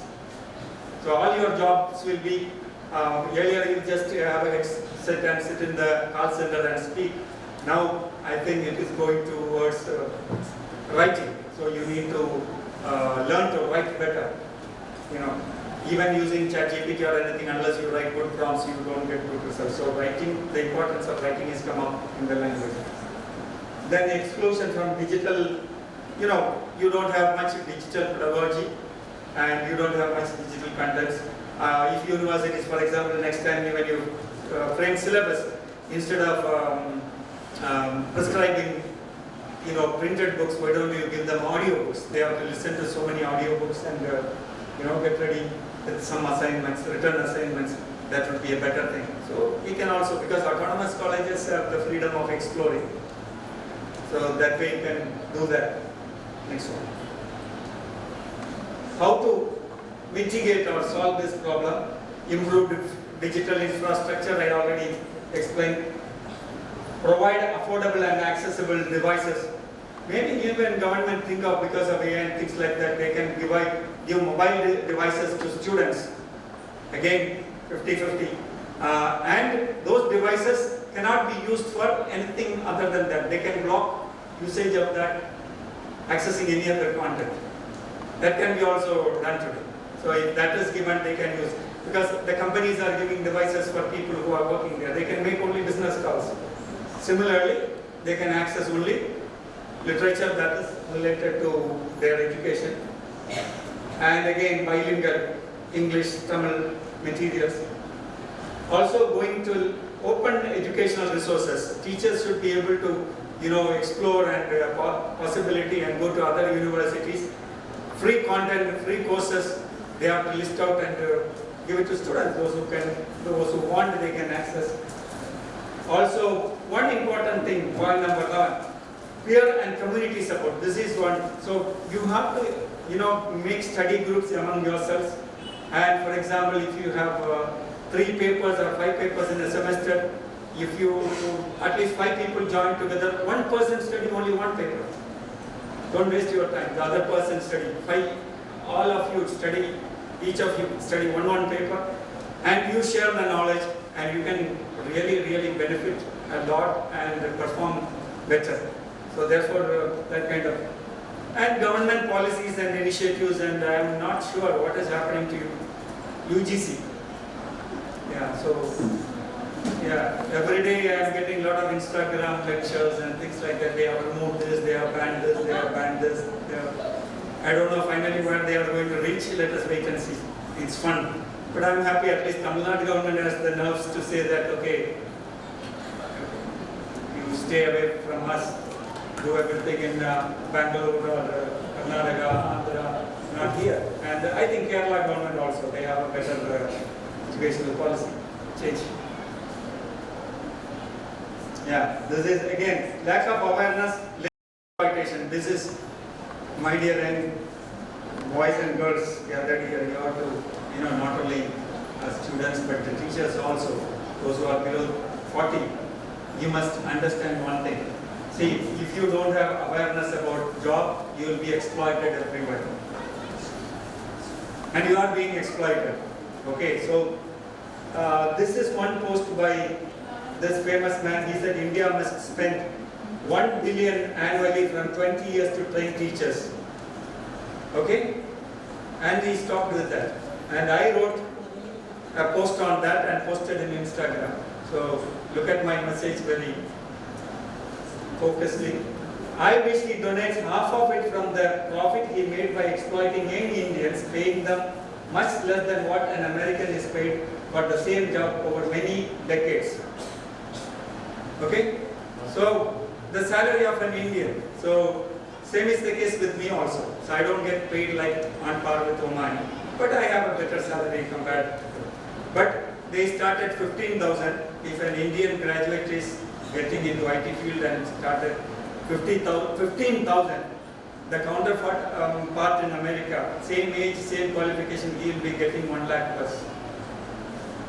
50,000 a year, he will be getting 3 lakhs there. So these people are billionaires. They have billions and billions of money. Maybe he will make his daughter the next president of America. One is done. He was a utter failure, his son-in-law. Now maybe he is hoarding all the money and he will be utilizing the sweat and blood of our young graduates who work for. Now he is coming with another theory that you have to work for 70 hours, and another gentleman has extended, added 20 more hours and made it 90 hours. So you will end up becoming a buffalo. Get ready. So if you don't resist, at least write in social platforms about that.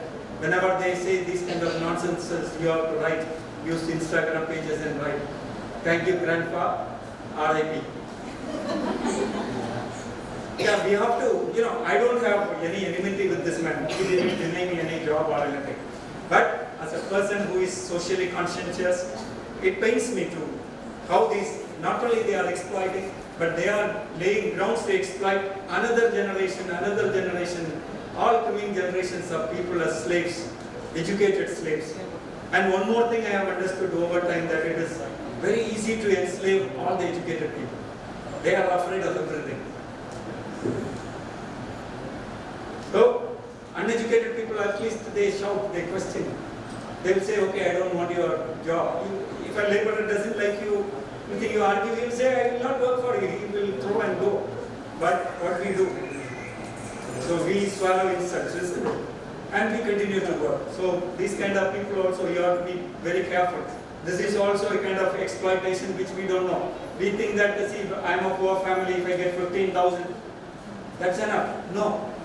You should be able to, or empower yourself in such a way that when you go for interviews and you tell them, ask for the salary and tell them in such a way that 15,000, sorry, I can't work. My talents are valued much higher. So if you pay me at least 3 times 45,000, I'll come and work for the company. Definitely you'll get the job. Yeah, that is another trick. These are all things you have to understand and empower yourself. So most of the things I have listed here also I shared. So building digital libraries. I think someone was taking an effort in Pudukkottai to create a digital library, and I think Madam is doing a project on dropout girls, isn't it? Yeah. So these are very important. How many people are? You are all lucky, at least sitting here under the shade and lights, listening to me. But look at your age girls who are at home in the villages. So you should be able to do something for them. At least if you can pull out one student who is dropping out, support them with your books or your energy, time and things like that. It will be a great opportunity. Now about AI technology also. So this is a cartoon I picked up yesterday. Are you concerned about the increase in artificial intelligence? The man says no, but I am concerned about the decrease in real intelligence. Yeah, you asked for solutions from the artificial intelligence for everything. I'm sorry, most of the presentations also I prepared from artists. Yeah. So I can afford to do it because I see a sentence or a phrase, I know how to create more stories around it. Okay. So 35 years of teaching, I have gained that kind of art. Okay. Sometimes, when you travel on the way, sit in the car or in the restaurant, prepare your presentation. Otherwise, what I used to do in 20 days, now I'm able to do it in 2-3 hours. But again, I have to revise, to make it a presentable thing. So, real intelligence, this is another question. So, it's okay to use technology, but don't lose your original thoughts. So these are all discussed, use AI to bridge the gap. You can use a lot of AI resources to bridge the gap, very quickly learn. Even, through ChatGPT you can practice speech, right? If you are shy, you can say, hello ChatGPT, how are you? Can you be my tutor? And so you can just tell, and can we talk about today's climate? Now it teaches you a lot of vocabulary. But after, speaking with the machine, don't go home and speak to your mother in the same tone, okay? So when that's the thing. So humanity should be retained. Right? You should be a human being. You cannot talk like a machine. But over time, I'm afraid, after 50 years, people will be speaking like ChatGPT, their voice and the choice, without emotion. Without emotion, without happiness or without, you can see emotion on my face, right?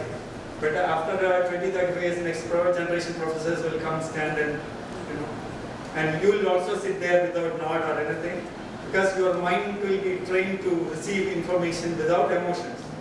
So, emotionally trained human beings. So these are some of the infrastructure. If you want to use AI, you must know how to use, what to use and when to use, and ethical use of AI. Yeah, though I have used, all the materials I collected through ChatGPT, but I have done, whatever points I have verified with the kind of current knowledge, whether this is correct or not, particularly. Last one. Okay, this is very interesting. Can you all read? Last. or you want me to read? Okay. This is a funny thing I got from WhatsApp. One of my friends group posted it. It's very interesting. I want to end the talk with this. So, one man, what he did was, out of curiosity, he inquired, how much does a helicopter cost? So he searched on Google, what's the price of a helicopter? And next day onwards, he got messages on all his platforms. Spend your holiday at Burj Khalifa. Last time I went to Dubai, it was 50,000 rupees one night. Yeah, so now it would have been a little bit VAT and GST. Oh, sorry, there's no GST in Dubai. So that's gift your loved ones a diamond necklace, advertisements. The pyramids of Egypt await you. So you have to spend and fly, spend a lot of money. Pre-book the iPhone 16 now. You know how many thousands it is. Buy your dream home in Canada. We have 1 acre of plain land on the moon just for you. Now he started getting this message. He became agitated. How much can one tolerate? So he tried another trick. Now I had to act to get out of this mess. Last night I wondered, how do I repair torn shoes? He wanted to divert. Then he got problem solved. YouTube, Instagram, everywhere. Buy 2 pairs of sandals for just 70 rupees and get 10 rupees cash back. So now the main message here is that if you ask for bullshit, you will get a lot of bullshit in all the digital platforms you use. And I am sure, 100% sure, you are all into it. Deep, maybe some of you are deep up to your neck in the bullshit. But if you use it in a proper way, what you need, at his stage he needs only a slipper for 70 rupees, but he was inquiring about helicopter. You will be diverted. So I am not talking about like very high ideas. If you browse sexual contents, you will get more and more sexual nonsense. If you browse for drugs, you will get more drugs offers. Drugs will come to your home. You need to only pay. So therefore, though digital device this issue, you are safe and secure. But when you are into digital technology, accessing these digital things, it is very, very important that you decide what you search there, what you learn there. Therefore, there will not be any moral policing. Your father will not know, your brother will not know. I have a screen on my mobile. Even who is sitting next to me cannot see what I am seeing. Therefore, it is important. It is not the digital divide as it is generally discussed. Lack of accessibility in Tamil Nadu. We have the accessibility, but we don't know how to access what I need. So if, look at the social condition. If,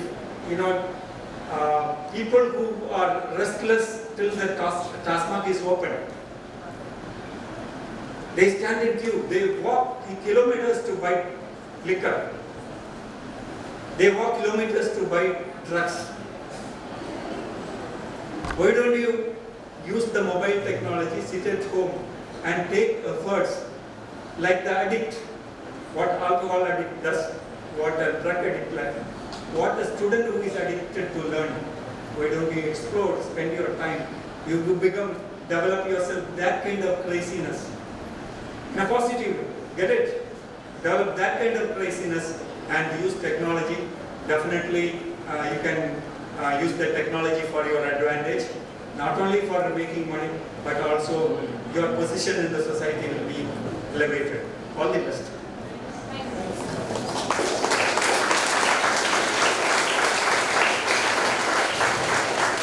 Do you have any questions? We have time for questions.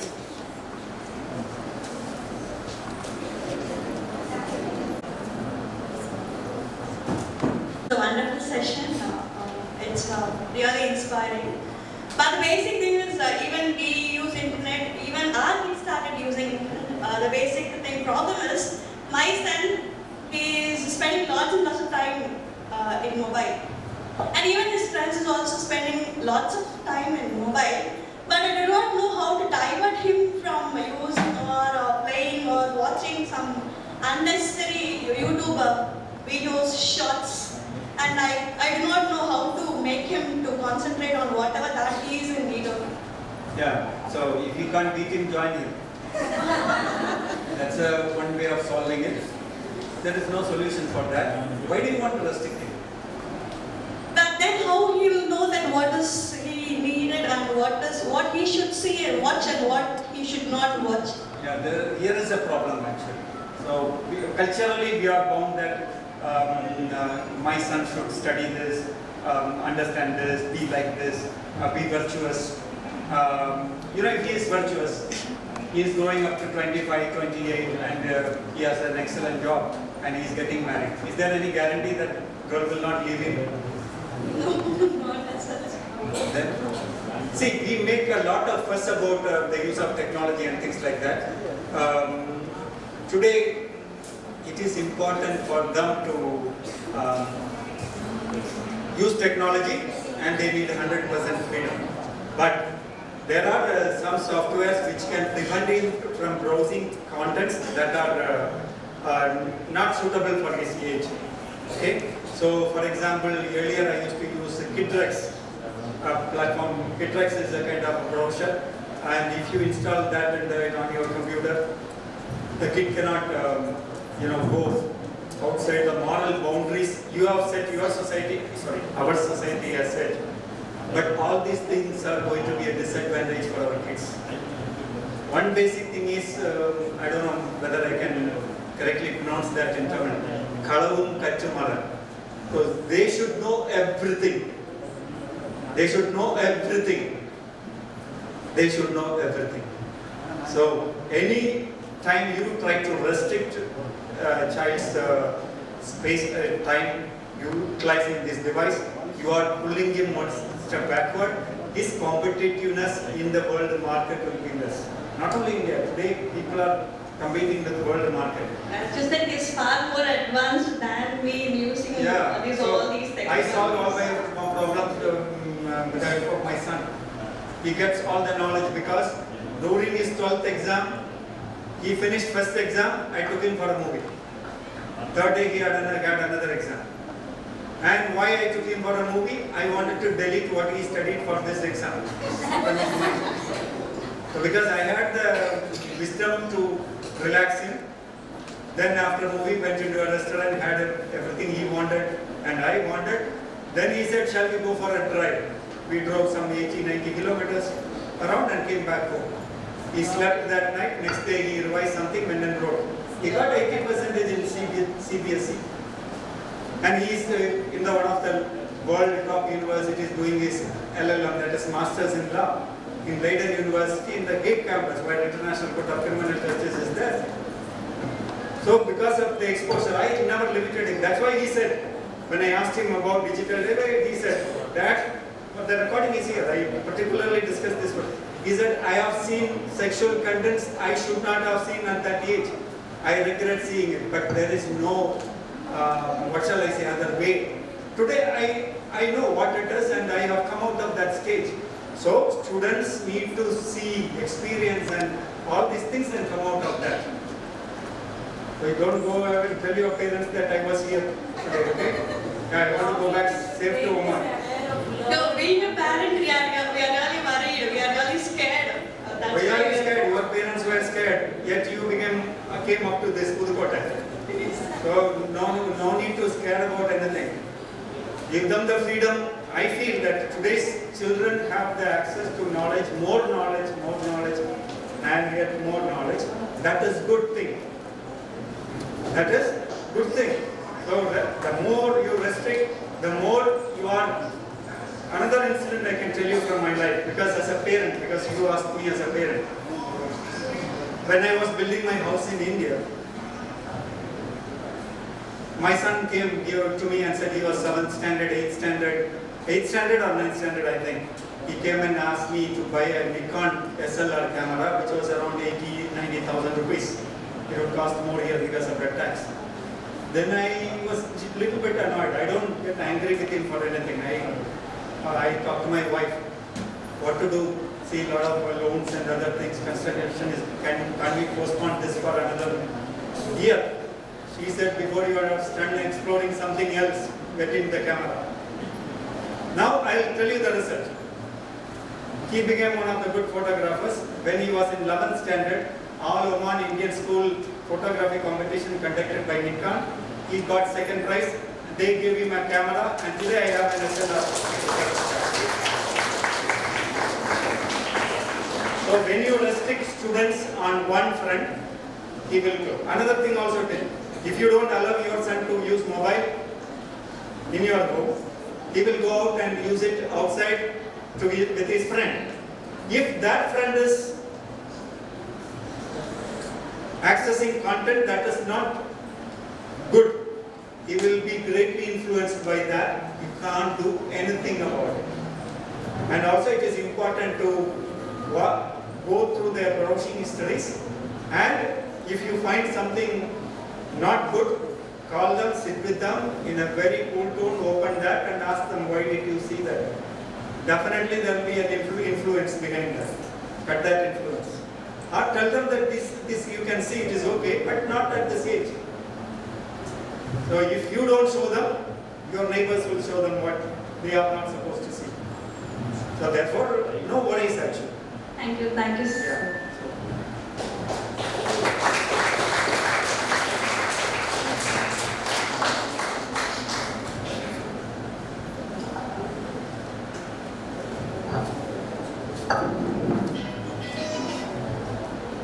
Sir, how to prevent unwanted users in digital platforms? How to prevent unwanted users in digital platforms? You don't go for it. Sir, but we are already in addicts. That's what I'm telling. See, if you don't want to smoke, you don't buy cigarette, isn't it? If you don't want to drink, you don't buy alcohol. So therefore, it is, if you know that. See, first thing you know that is not necessary for you. Then why you go for it? That is the critical thinking. That is the kind of wisdom we should develop. No one else can stop you. No one else can stop you. The awareness that something is not required for me, or if I access this content, it is not good for me, that itself is a great thing. Understand? Use that to restrict yourself. That's the only way. And in old style, they used to call self-control. In digital platform also, that is the, what shall I say, mantra you can use. Thank you, sir.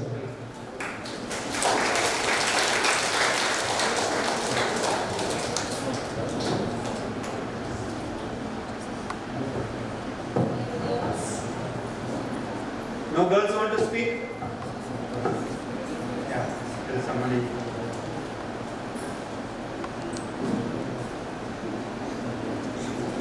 I know all of you are very quiet only here. Yeah.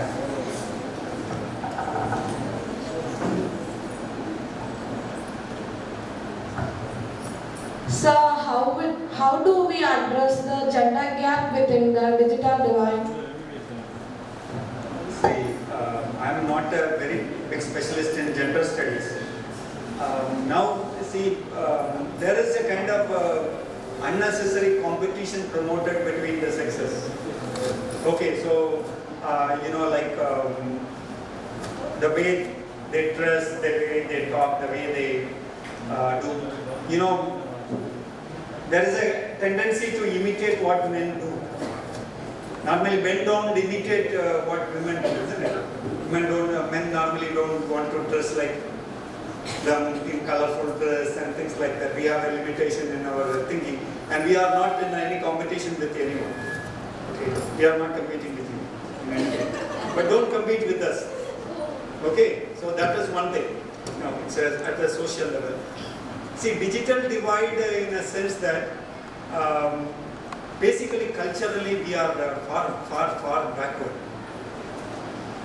Okay, so we can say that we are Dravidians or Aryans, and culturally, most of the North Indian states, women are restricted, like at least you are able to stand here and ask questions.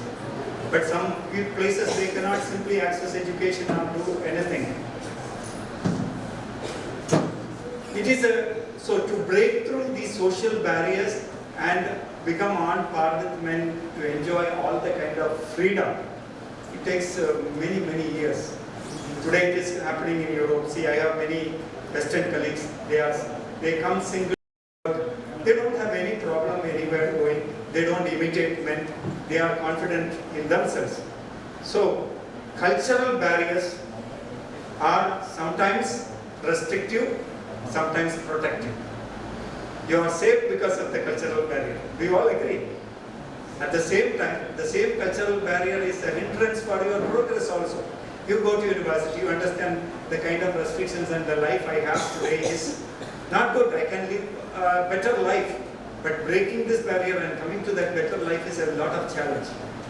Sometimes, it is nearly impossible. Therefore, what you have to do is, you have to enhance your knowledge more than your physical appearance. So, of course, physical appearance, giving importance to physical appearance is very important at the same time. So, but physical appearance in a sense that what is happening in our society is that people give so much of attention to how their face looks like. That means they don't, health, appearance is related to health. So developing a healthy consciousness, eating right kind of food, right kind of exercise, staying healthy without becoming obese or without getting into diseases, or giving up at the age of 30, 40, okay, my life is finished. That kind of attitude you should overcome. So therefore, physical well-being is not appearance alone. So that you have to understand. Physical well-being is eating good, staying healthy, doing enough physical exercise, and things like that. So therefore, the divide between sexes, I don't think you need to bother much. Empowering yourself is very important. And now the challenge is, see, why so many divorces are young people are unwilling to marry because of this. They are aware that I am educated, if I get married, I am going to be a slave. Degree of is vary. Some houses you are 20% slave, you are a working woman, you are 60-40, you have some 60% freedom, 40% slavery, all these things. So, whether it is okay to have 100% access, 100% freedom? These are some of the questions. Can you continue to successfully live without marriage? For that, how much of money is required? How much education is required? Get it? Accessing health at the older age. Accessing health, you have to pay for everything. When you are in family, you get free service. Or you give free service. So these are all very complicated situations where teachers should discuss these things very openly with students and prepare them psychologically. The only empowering person available with free access is your teacher. And if you are lucky to get excellent teachers who care for you, who care for themselves in the first place and care for you, definitely you can become empowered. The gaps can be where exactly you are, what kind of gap you want to neutralize. That is very important. So read, girls should read. The more you read, the more number of books you read, the more number of Instagram reels, which not the videos, but of writers you read. Don't apply everything in your life. This is another thing. Today you get a WhatsApp message, you apply this, you will become more beautiful. The next day, 1 week, apply. So that is not empowerment. Receive information, digest, and whatever is there. My idea is that if you read 50 to 200 pages 6 months continuously, after 6 months you will be a different person. Totally different person. So if you have the patience, you try it. This I have seen in my many students. Yeah. So without reading, without reading. I have come across a student who got 9 out of 9 in IELTS. British and American people don't get. I asked that person, how did you get it? He said, my parents bought me books right from childhood. I used to read, and so it was easy for me to get 9 out of 9 in English. She won. British, American people cannot. Even professors won't get, an Indian student getting that. And this is it is reading, continuous reading. Therefore, without reading, without this feeding your brain, empowering mind, you cannot empower your body. If anybody, you'll end up obese and you'll have a lot of troubles. Obese here, lot of heaviness will come to your head over emotional problems, emotional troubles, worries. By reading and having a lot of knowledge, you can handle this. Okay, so religion is not a solution. Mantras are not a solution. Knowledge is the only solution. But don't ask me whether religion is not needed. It is very much needed. Okay, at least some level of sanity we can maintain in our life. Hope I answered, and this is not my involved. It is a difficult field actually. Very good. So we have a question online. Sir, we have a question online. In the digital era, how do email projects and puzzle maker help the students to learn literature? Learn literature. Who is the person? Digital puzzle or any apps. We use quizzes to create quizzes. Particularly if you are talking about literature, the names of books, characters in that, you can make students easily memorize these characters and books names, author and books, all these things through these kind of puzzles. And Quizlet, quizzes. Quizzes is one platform. It will help a lot of, what shall I say, retention, memory retention. These games help in memory retention and also vocabulary enhancement. Vocabulary enhancement. But one more thing is there, like most of the time when you use these kind of applications and things like that, teachers tend to look for immediate results. That is something which is not very reasonable. It takes time for them to, read and digest and, come out with different ways of using the vocabulary. So it is important to use these kind of apps, but wait patiently for the results, and definitely it will help in vocabulary. So the more words you learn, the more information you get, the more powerful you become, and you can use this vocabulary in your speaking and writing. So therefore, definitely in literature courses also, you can use these apps and enhance the learning of the students in a better way. Thank you. Shall we wait?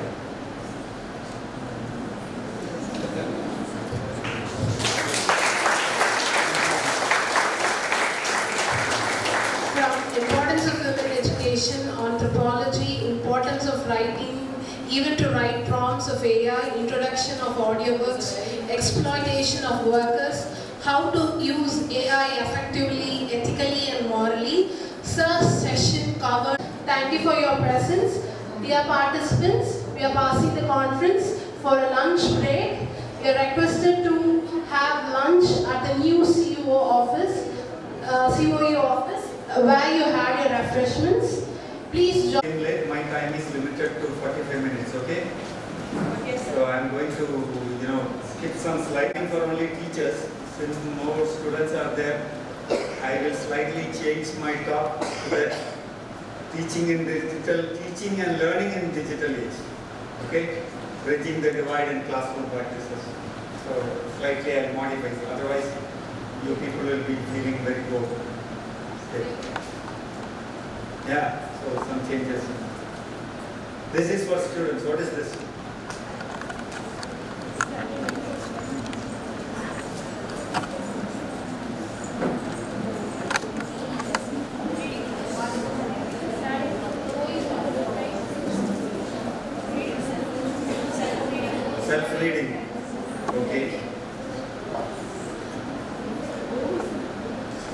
You all like this picture? Yes. Why? Very beautiful. Different. It looks different. Yeah.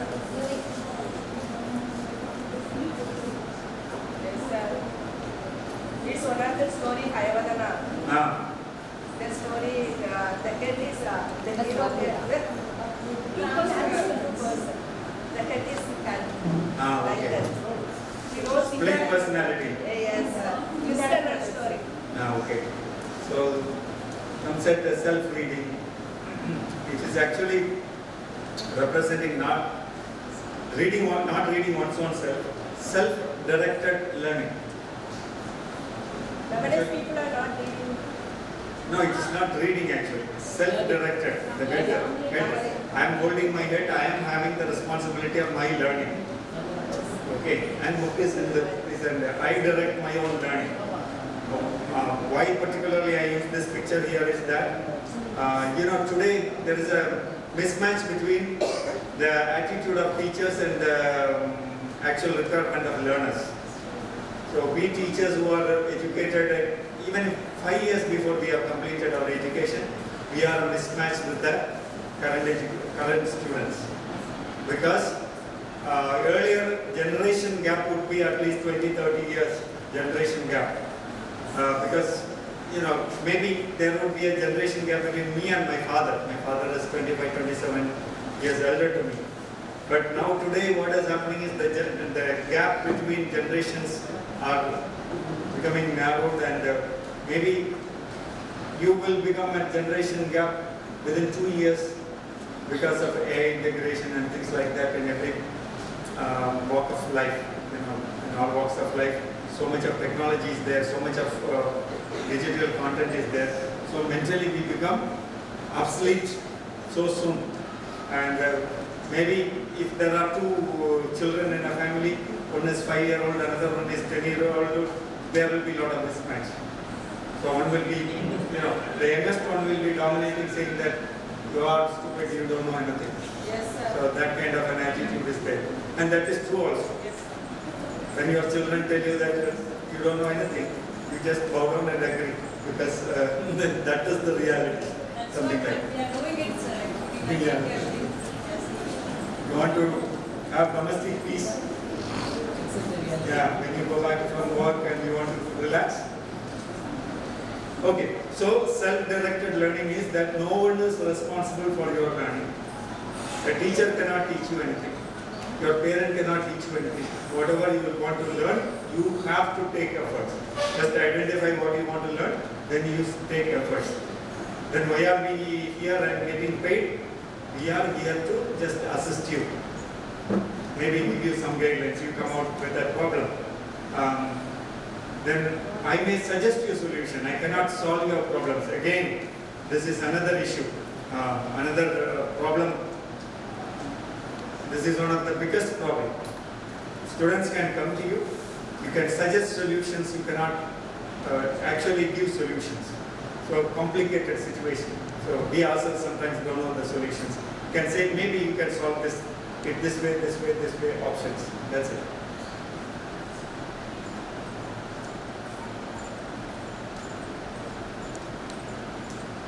So there was a concept which was developed in early 2000, lifelong. What is lifelong learning? There was a time you learn something, you become an engineer, and you need not go and update anything till you retire. And you can end up repairing only agriculture pumps in all the panchayats. And you will be paid, you will be retiring. You will be called engineer, and you will go up to chief executive engineer of the state. Maybe you will become director of the engineering department and retire with only the PE which you learned 30 years before. Updating, upskilling are very important. So lifelong learning became a kind of concept where you finish your graduation, continue to update.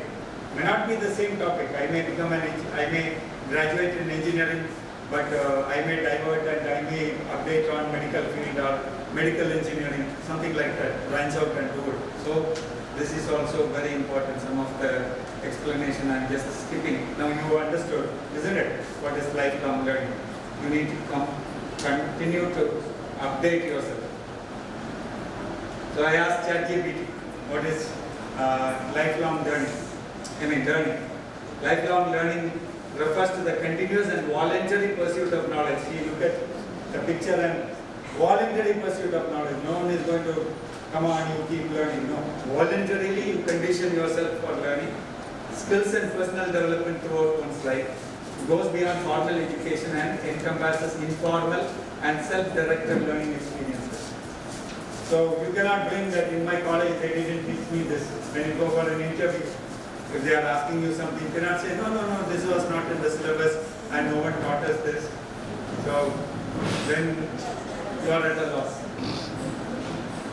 So motivational, self-motivation is, see, learner motivation is a difficult area. We did a lot of research on that, how to motivate our learners to learn. Again, see, human mind is, human thinking is something very complicated to, what shall I say, channelize and make them work. You know the reason why? Because in spite of all this development and civilization, we are yet animals. So, animals, you look at a monkey, can you make a monkey sit in one spot for a long time? So, human mind is also like a monkey. We will keep on jumping from one idea, one thought, so that is the animal quality. Now, why is so much of crime against women or general crimes in the society? Because of animal nature. So, basically, it is animal nature. So, self-motivating someone to learn something new.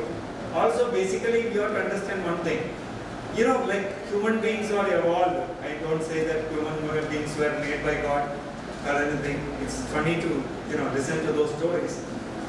But as we evolved, we incorporated so many inhuman things or things that are not required for living into our system. Going to the university and listening to lecture. Which human being was going there? It is anti-human. It is not connected to nature, you have to understand. So, when a student or learner understand that I am doing something which is not natural to me. For example, writing. You are not made, you evolved like any other animals.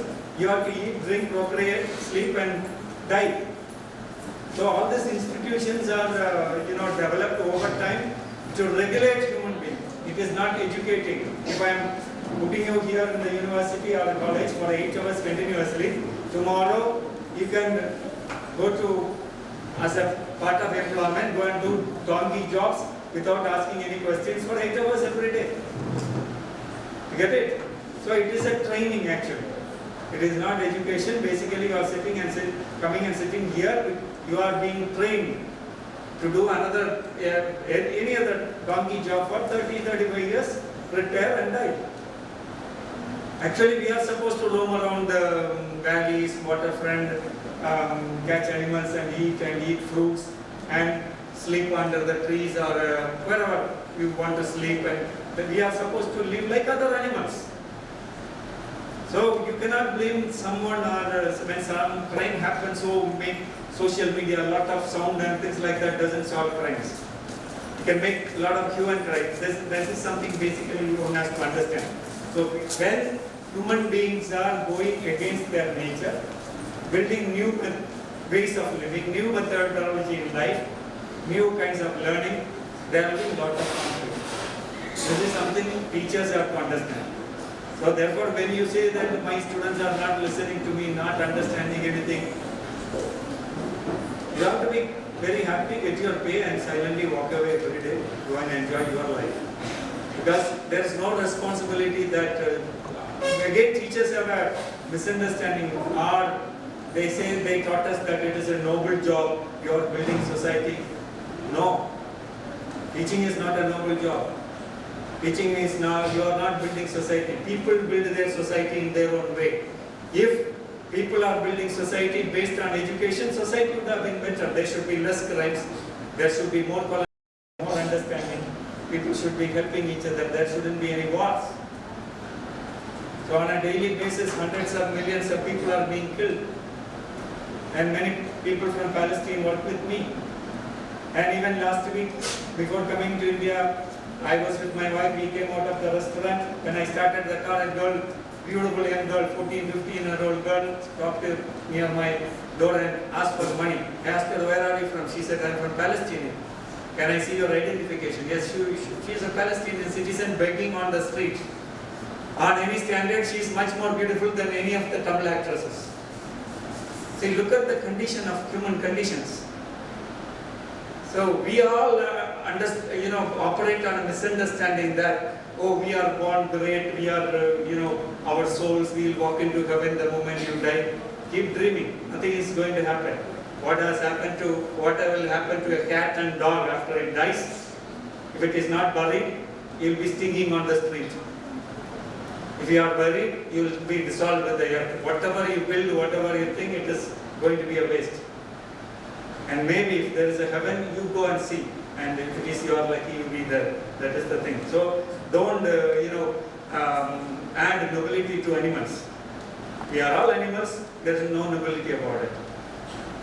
So this is something factor we have to understand. Then after that, if you try to motivate and learn something, of course, it will do good. It will do good because we have come far away, far away from our original nature. I'll show you, there is a picture. Then I'll ask you that. I'll explain it more. So look at, how many of you feel like this?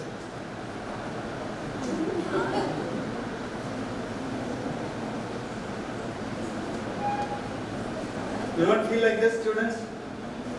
So much of things to do.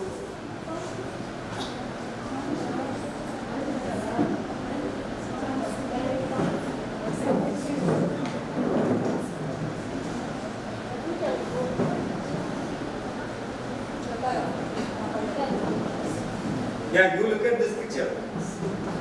Tell me anytime your head is like this. Yeah, so sometimes it is clouded with so many thoughts, isn't it? Yes, sir. Yeah, so this is another damage we are doing to ourselves. We have to study in here. We have to 3 years after graduation, now 4 years, isn't it? 3 plus 2, 5 years and all these things. But some students go to Central University, they do 5 years graduation, honors degree. So you are into the business, why don't you do it in a happy way? Enjoy doing it. Otherwise you will torture yourself. So this is something also. So internal motivation, motivating your mother, father will not motivate. They will simply shout, I am giving you fees, why don't you bring results? Teachers will say,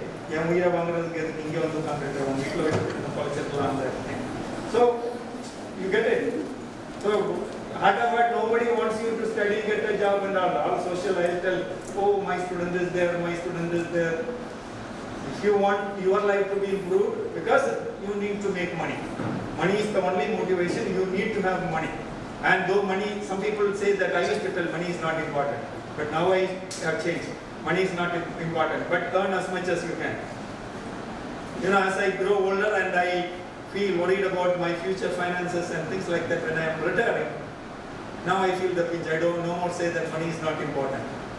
It is not important, but earn as much as you can. So, why are you here? For earning money. If you earn money, what will happen? You can dress well, better dress, better food, better spouse, better children.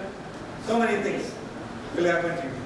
Everything, because human aspiration is having something better than what we have today. Isn't it? So that kind of thinking. So there is no need for us to kill ourselves. We can skip this because I want to go to the practical part. One more.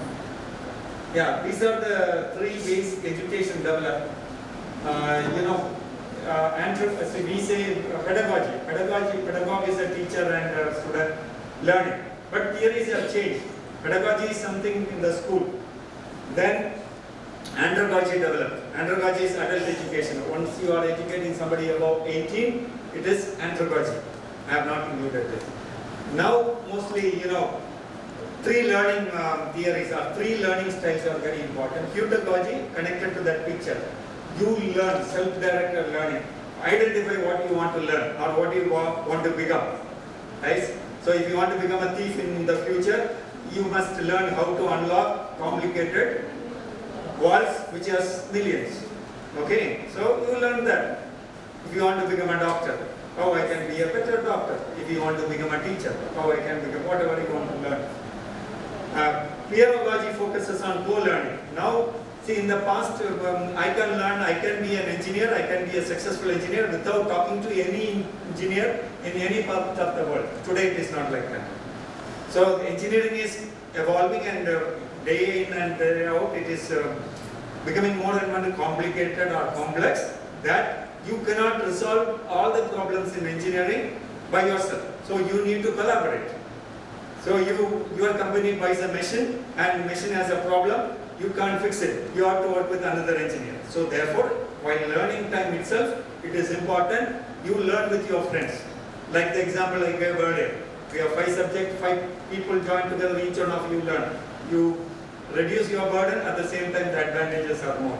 Like that. So that is pedagogy. Another thing is learning from psychology, learning from the cyberspace, internet, Instagram, whatever contents that come. Sometimes we say that, okay, did you get this idea from WhatsApp University? Now, a lot of misinformation is created there. Now I don't know. After watching WhatsApp about health issues, now I'm not able to eat anything. I'm not able to wear anything. I'm not able to apply a cream. They say that if you apply this cream, your color will change.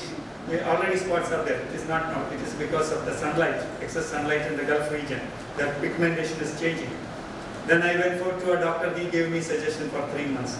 Another doctor said that this is not enough. You have to add one more vitamin along with that, which is another 7,000 rupees, one cream. Then I stopped. Yeah. So, like learning from what to learn, what not to learn. So they, our ancestors prepared us in a good way. They used to tell stories about Anna Paravai, milk and water. So you be that, okay? The S1, which can separate milk and water. Whatever you want to eat milk, you take milk. You want to eat water, you take water. So therefore, learning styles also change. Keep in your mind, these 3 stages you can learn. So one is self-directed learning, motivate yourself. Identify what I have to learn. Then co-learning. I must learn with my friend. I must teach him. He should teach me. Together. Then learn from internet, AI, whatever it is, whatever sources you have. These are some of the 21st century skills you need to have, and now we also need to have, because as teachers dealing with young students, we are supposed to have these qualities. Some of the things I can explain. Critical thinking, you hear a lot about it, creativity, collaboration. Information literacy is how to use technology.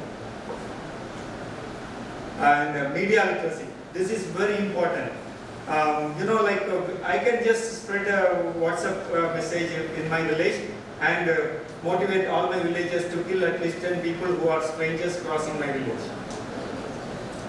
I tell them they are coming to pick up some kids from your village. That's all. Last village they visited, they lifted 10 children and make some fake information and send. They will wait for the guys. Maybe I met them coming from the other village on the road, highway. I can just take a picture and circulate. These fellows are child thieves. Finished. There ends the matter. So here also media literacy is one thing that is required. What to trust, what not to trust. What needs to be taken as a joke and laugh at it and just ignore. What you need to take it seriously. And everyday beauty tips, everyday this tips, that tips, eat from this, eat from there. All those things are business. So we are used as, what shall I say? Again, more or less sometimes if I have a deep thinking, we are all broiler chickens. We are, brought up and like that for a certain purpose. One is voting. Yeah. Keep them less educated, keep them stupid, keep them not thinking. Then the government is very successful. They can run government for 5 years, 10 years, 15 years, 50 years. You all will work. So therefore, media literacy is very important, because most of the time our decisions we make today, even if you buy a dress, buy a small thing, buy a hair clip, you do a lot of research, isn't it? So therefore, what to take is very important. Then technology, flexibility. Now, we used to work from 10 to 5, isn't it? Now colleges 8 to 9. Sometimes now you have to work from home. You have to work from cafe. You cannot say that here particularly what I understand is today's modern life is that you don't have any holidays. You don't have any holidays. You want to eat lunch, you eat lunch while working. You want to enjoy time with your family, FaceTime, you use the required technology and be with your family. And if you want to relax in between your work. Maybe if you get if you want to travel, you travel. Carry your laptop, you work from wherever you are. You have to work. Yesterday I was washing my car near Bharadasan University, Morais city, opposite side. Now I was just tweaking my PowerPoint. They said it will take 45 minutes. I sat there, I borrowed their internet and started working on it. You get it? So everything is so intertwined that you need to have a lot of flexibility. You means not only you, your spouse also. If your spouse is not flexible, you are done. Your children are not flexible, you are done. If you tell your child, okay, 8 to 9, I have my office work. 9 to 10, I will come and play with you. So you have to train your child to wait for 3 hours. Otherwise the child would sleep. So if you tell him, so flexibility starts from childhood itself. It's a very big challenge. So therefore, training our mind to do that. So in a practical way. Look at this picture, I told you about it.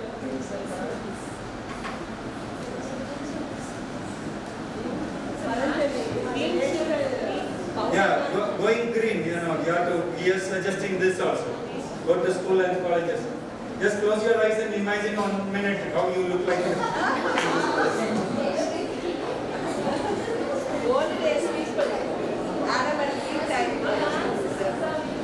Your ancestors, really? They went to school like this?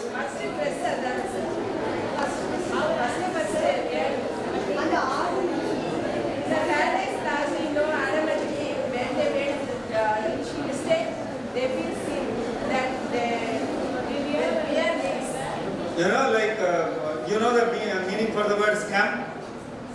In human history, this is the first scam.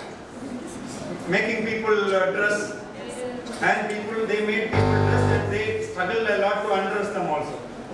So that is, hope you get it. So, human beings, we should have been roaming like other animals.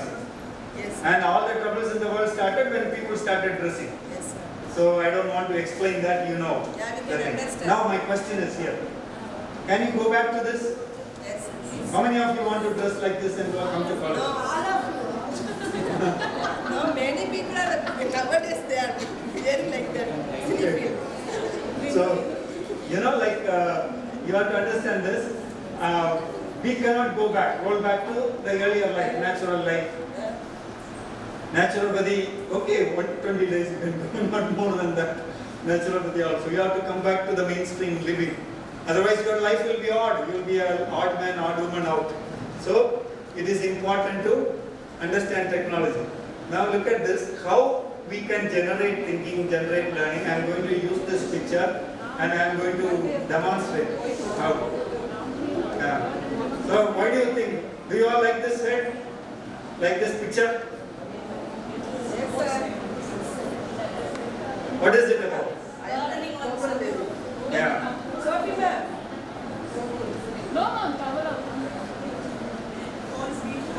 Yeah, it is not your actual size of the gut. What is bloated up inside, isn't it? Yes, sir. Yeah. Now, imagine you are all my students.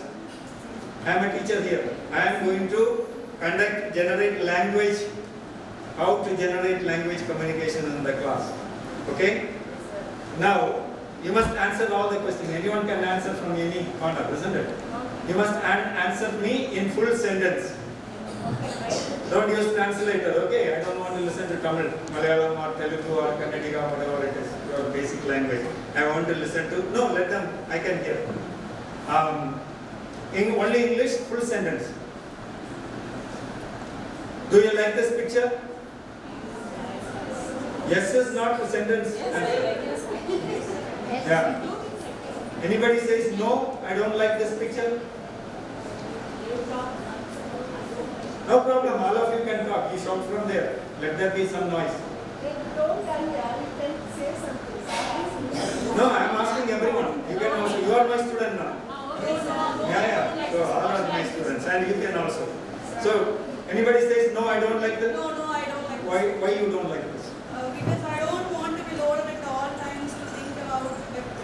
Think everything. I'm responsible for everything. Whatever that I'm doing, whatever is happening in this world. Okay. I want it to be my time. Great. So this picture is not very appealing because it is burdensome. It is showing a. Okay. It is just a picture. You're asking the question, do you like this picture? Yes. You like or not? You like it? Yeah. This picture means it is not the picture alone. What it depicts. Okay. Is it funny or serious?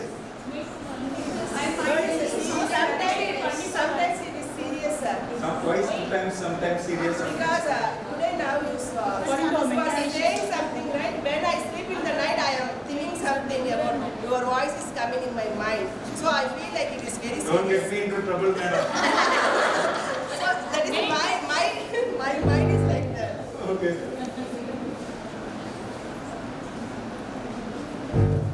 You hear my voice, don't tell anyone.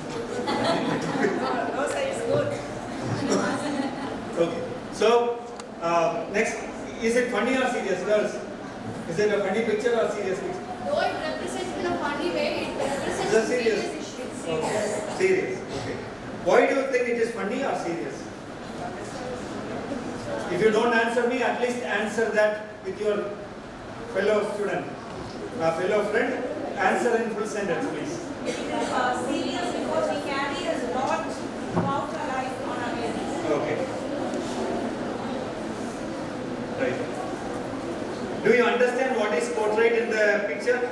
Sometimes we bring our own burden. Yeah. Because, this picture, have a look at the picture in a way. Look at particularly this part of the body of the human being.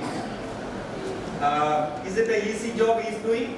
No. Very hard. All the muscles are involved and he is trying hard to pull. Maybe this is a representation of his life, how he is trying to find it. I'm not giving out the answers or, steal your ideas.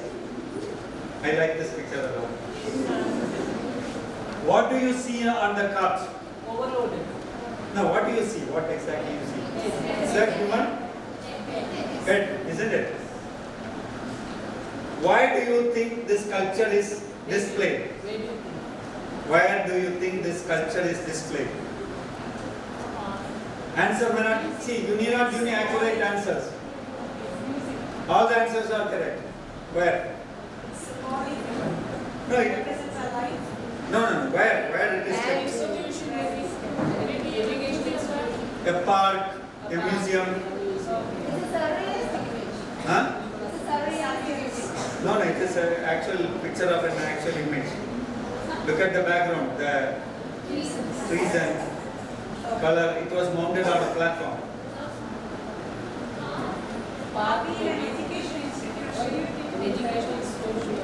Maybe possible. In all educational institutions, there are many people with bloated heads. Literally. Okay. Girls, I didn't talk to you about Instagram reels you watched yesterday. Here, be with me. Why do you think the head is so big and bulky?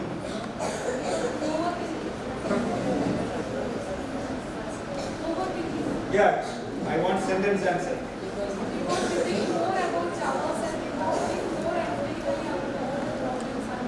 Okay.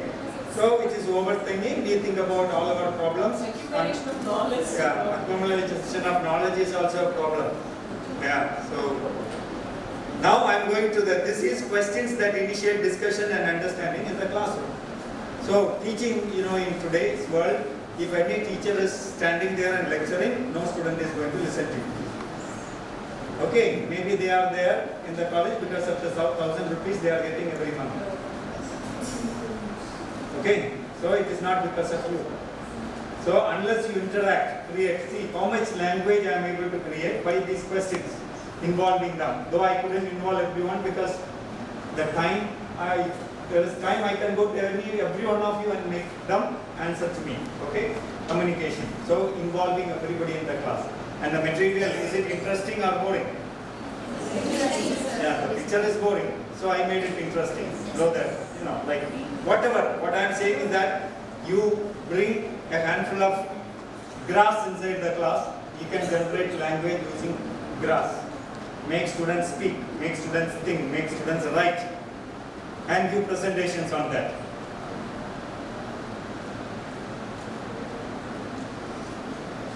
Questions that promote higher order thinking. Okay, next question. What do you think the man's head is made, why do you think the man's head is made so bulky?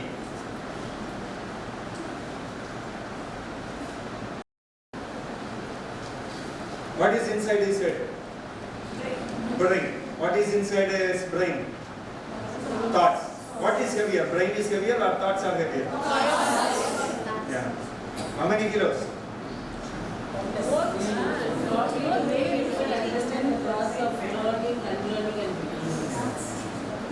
What do you think the artist is trying to communicate through the sculpture? What the sculpture is telling you, the man who made the sculpture, what is he trying to say? Actually, the image, it seems that the man is sleeping actually, and he's closing his eyes. So he is not sleeping and dreaming about his burdens. Yes. Okay. Maybe worried about you. Many people don't stagnate your thoughts. Yeah, the head is so heavy that he is not able to carry the head. When I walk, I carry my head, isn't it? Now he needs a cart, an external support to, Yeah, it's highly, you are all literature students, you should be able to interpret very quickly. The artist would wanted to tell the current scenario of the youngsters or the current scenario. Modern man's life. It may not be youngster, maybe youngsters are much more stressed than older people.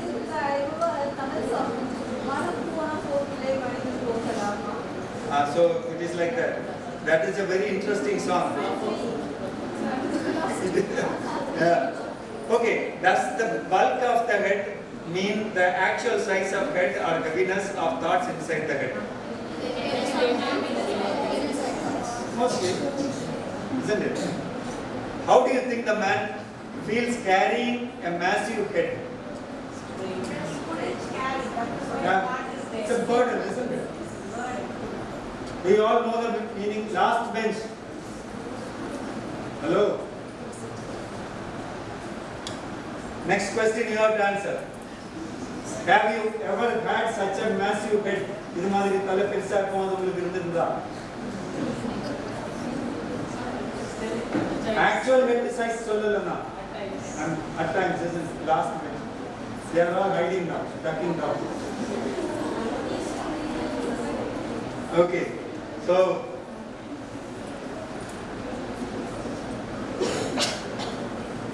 everyone is carrying a massive head, isn't it? That's the burden of modern living. Okay, questions that promote critical thinking. How do you relate the sculpture to man's life in the modern world? It is a very broad question. Modern man's life, if you compare, can you compare this sculpture and modern man's life, thinking and everything? Okay? Can you speak 5 sentences about it?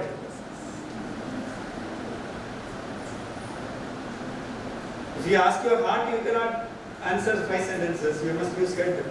You are asking the wrong place. So 5 sentences easily students can create, isn't it? Speak about that. Okay. A man's life is complicated in modern life. Man has to think a lot. Each thinking will create a lot of stress in him. People think about their job, their future, their kids, their parents, their health. And so hundreds of issues are there, isn't it? Why do you think, who do you think is responsible for making the head so massive and heavy?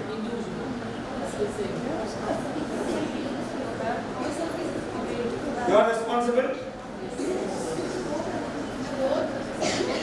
Yeah. My head is heavy because of you. You people are responsible. Now do you feel heavy now? Yeah. Why? Overloaded with so many thoughts. I have some juice and then you take some rest and Juice is the solution for headedness. That's fine. Sir, our head is heavy because of the continuous patients. Okay, so is there any connection between a man's thoughts and his life? Manam bol valvilla. So what? I lost most of the things I learned in school. Okay. So connection. How you are? See, I started showing you a picture. From the picture I started with whether you like it or not. And now you are taken to another plane, isn't it? Yes. I am connecting with life. I am connecting with human life in general, human life in particular. Next question. Have you ever experienced such heaviness in your head? Yes. Always, everyone will have that, you know. And how do you handle it? Last question, you can write an essay on, or you can give an assignment to students saying that, is it necessary to minimize or control our thinking to live a lighter, happier life? Organize your thoughts into essay. You can even teach them the format of the essay, introduction, paragraphs, conclusion. It can be an argumentative essay. It can be a causes and effect essay.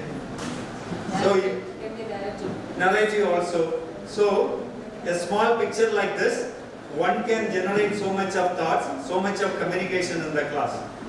So if someone is saying that we are not able to speak, we are not able to communicate in English, the way to communicate in English is start speaking. I asked you to speak to your classmates sitting by your side. Why? Language is something that, a tool that is used for communication in the society. To communicate, you don't need a classroom situation. You need only another person who listens and answers. Reciprocate. Somebody who reciprocates to what you say and not his head or counter argue with you. So that is how communication is generated.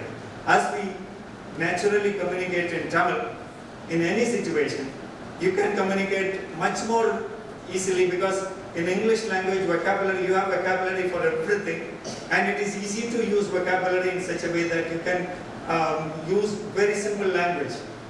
Now look at my language. I am teaching in a foreign university. I work with people from different parts of the world, British and Americans. I am able to use a language so simple and day-to-day life language which you understand, all of you, isn't it? How many of you expected me to speak like an American and don't understand anything? Before coming in the morning, you would have had something in your mind. We are going to listen to a foreign professor. What is he going to tell and how much I will understand, how much I don't understand, isn't it? That is it. But I can speak language, very tough vocabulary which these students or sometimes some teachers don't understand. Because I can construct sentences in such a way, because we are, as a linguistically trained to teach a language. So you are teaching language through literature. Your advantage is you have a lot of words and vocabulary and thoughts. My advantage is I have a lot of vocabulary and thoughts, basically being a... have some sentence like foreign language, I will try to understand. No, this is not a place for shifting to that. Okay, though if I speak British slang, no one will understand from here. If I speak American slang, no one will understand the languages which are, big. I am using a language which is down to earth, through which, not Indian language. I am using mutually intelligible language and vocabulary, which is universally used today for business, communication, travel, everything. So, what you have to develop is that, again there is a misunderstanding, that among teachers also discourage students a lot. If a student is making a pronunciation mistake, then they make fun of them. and classmates make fun of them. See, our aim is not to speak like, imitate or speak like British or Americans. That time is over. We are no more working with British or Americans. We are working with the global community in business, social situations and all. So therefore, whatever, if you meet an African, what he speaks, the language you should understand and respond, and you should be able to speak in such a language and vocabulary that people from any part of the world, globe, if they know basic language, they should be able to understand.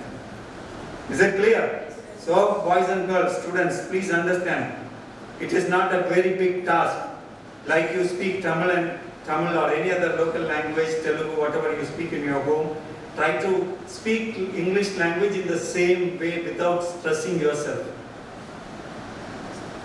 Is that correct? You need not speak English like an Englishman. I don't speak. If my language is measured RP, British, yeah, the BBC pronunciation I will fail. I will not give it even 60 marks if you measure my pronunciation. But my communication ability, capability, I will get 120% because I can communicate any thoughts, anytime, anywhere with any people from any part of the world. Crystal clear. So very simple, ordinary language. People don't come with a lot of vocabulary, complicated words. Okay, don't get, what shall I say, carried away by Shashi Tharoor. He is earning his living, he is making millions by playing with words, with his language. Okay, so your expectation is not that. We have to transact our daily business with people we are meeting. That's it. Beyond that, we don't have any other communication need. So the idea is this. That you need not struggle to create a communicative classroom. You can draw the attention of students and involve them in collective communication. Even if it is 50 students or 60 students. When I go to colleges in India, many street teachers complain, I have 60, 80, how do I do all these things? You try doing first, then you will know. And every day you visit the classroom, it will be an interesting experience, whether you teach a novel or anything. So I was taught by Professor Richard from St. Joseph's College how to read a novel. He says, never start from first page to last page. You just open, randomly read 10 pages, close your book, throw it and go. Next time you randomly read. 10 days, 15 days, you take a book from randomly reading the book, 10 pages from different first part, 10 days from last part, and you complete the book, the entire story is there in your head. You can associate everything, your brain has the capacity to associate everything and give you the story. So when it comes to listening and also importance of listening, there are many issues which we don't follow. You must listen to a lot of YouTube videos, preferably non-Indian speakers. Don't listen to English from Indian speakers, it is very boring. Once you start listening foreign videos and things like that, foreign learning videos. Okay, so then don't, you take it as a license. These are some of the important issues which I just discussed. Speaking. Don't worry about grammar. Okay, so you just communicate, over time grammar will take over you. I also make grammatical mistakes. They are called fossilized mistakes. The mistakes that I should have corrected during my school days. Now I can't do anything. I have to struggle a lot to, correct that. Now there is a problem. I have always a problem when I come to address in India. I speak, people find that there are some teachers, they are very, mischievous. They try to identify how many mistakes are making. And in Pollachi, one old man, he is a retired professor, he told, Professor, you made 3, though it is not very visible, 3 grammatical mistakes, you must study Renan Martin. I said, sure, I will study. Now, this was my experience. This is putting you down. You understand, students? Negative comments, just listen. Life is not always milk and honey flowing. So, negative comments will come, but you don't.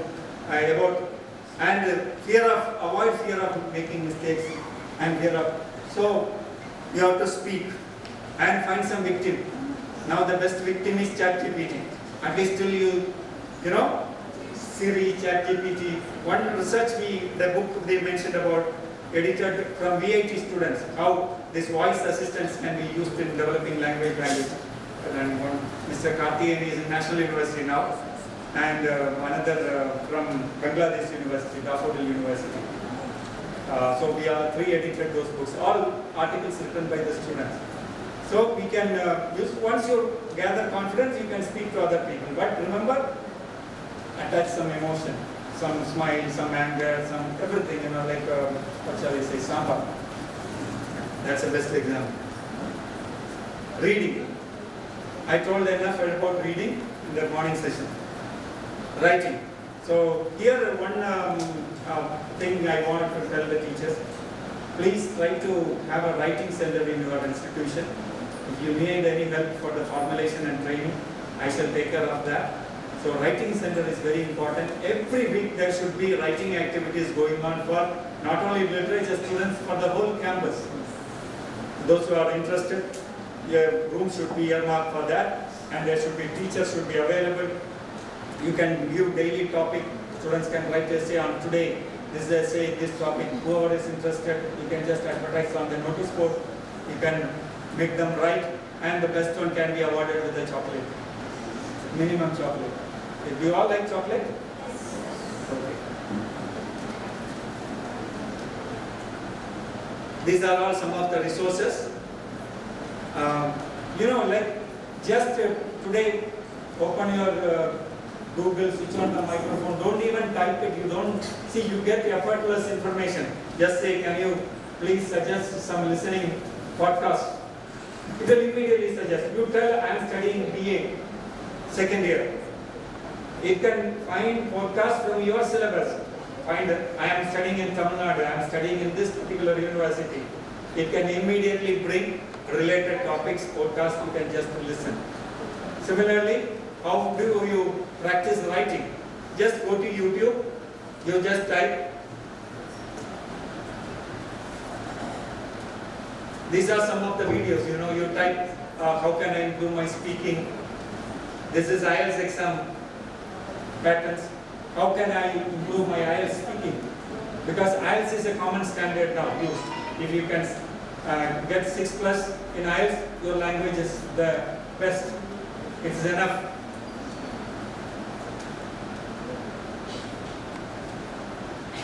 Because of time, see, look at this last but one picture. See, you want to write cause and effect essay. Just type how to write cause and effect essays. Whatever in the syllabus, you just convert into a question and type. It will give videos. What I generally feel is that YouTube is the best available so far.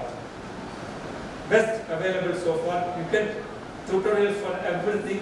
You don't need to depend on anyone to learn or cook the best diet, learn the best way of writing or whatever it is, be it engineering or anything. Make use of that.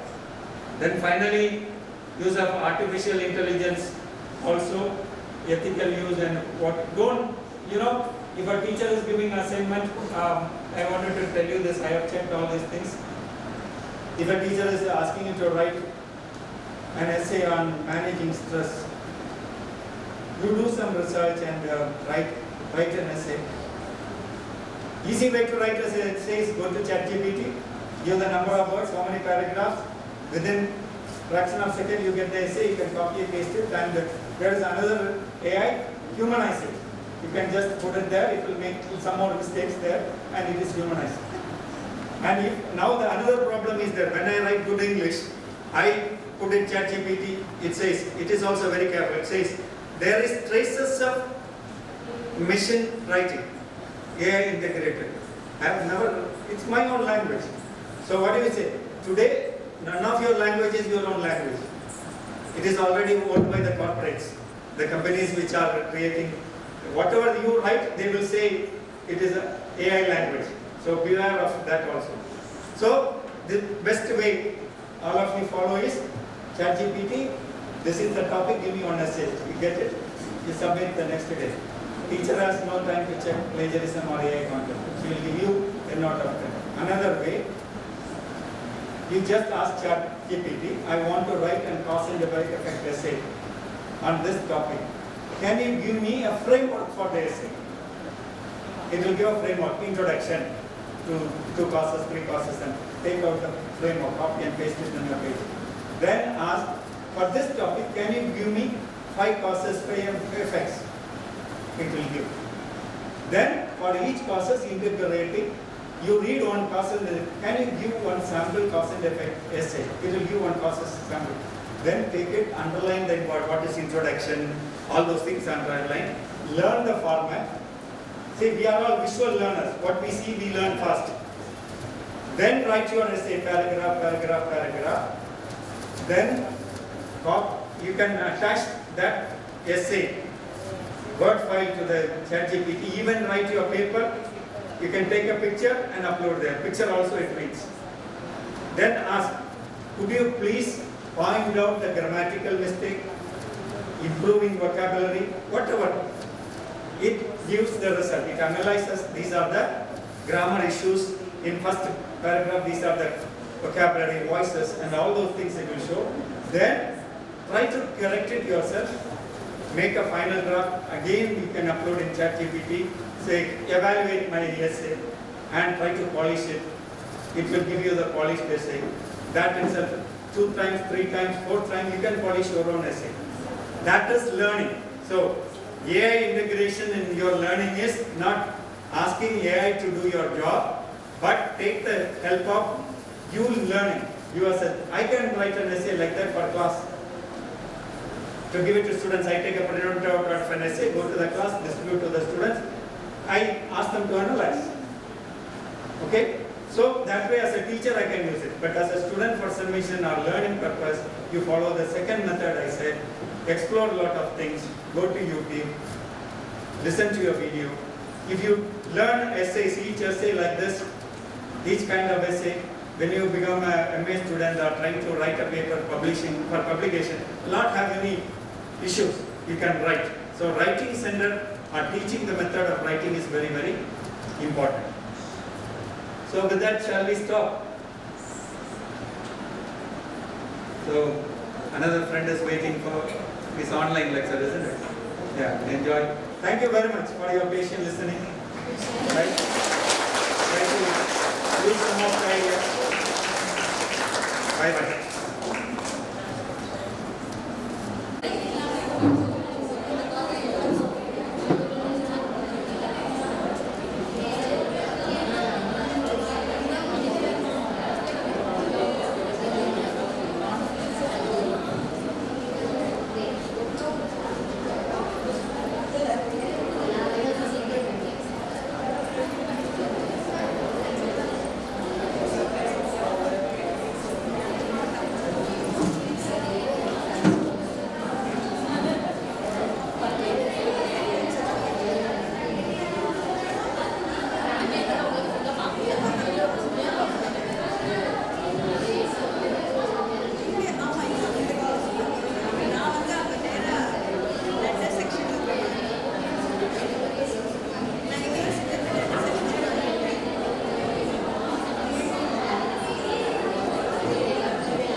Currently a professor and head of Department of English at Maharaja Krishna Kumara Sanjeev Bhavnahar University in Bhavnahar, Gujarat.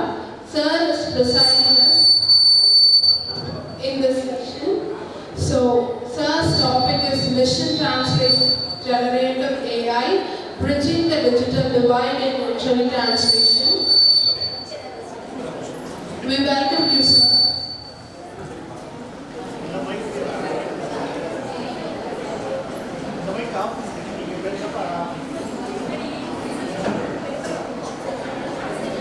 So you can begin the session.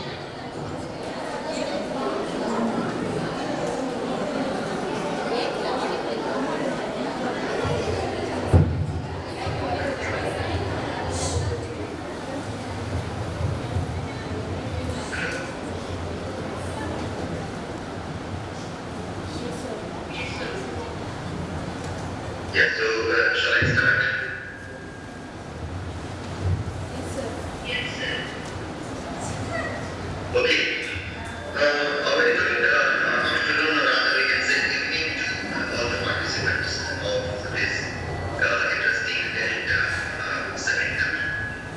And particularly the topic, in our time, AI, artificial intelligence, is playing a very significant role.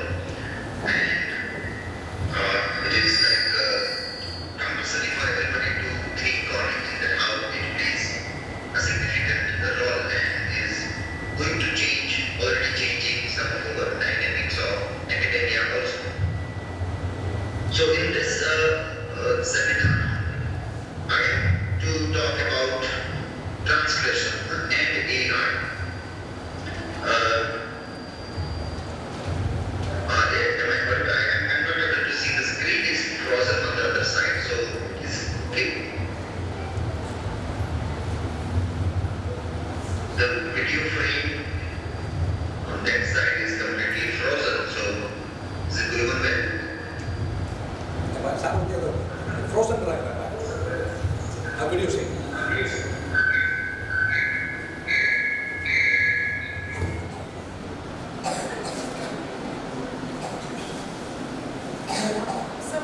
and Dr. She's an assistant professor in Kaveri College for Women, Trichurapalli. Welcome, ma'am. Sophia is an assistant professor in the Malmapur College, Trichurapalli. And I especially invite Dr. Nandini. Yes. Please chat the session also. You three can join together and share the sessions. Thank you.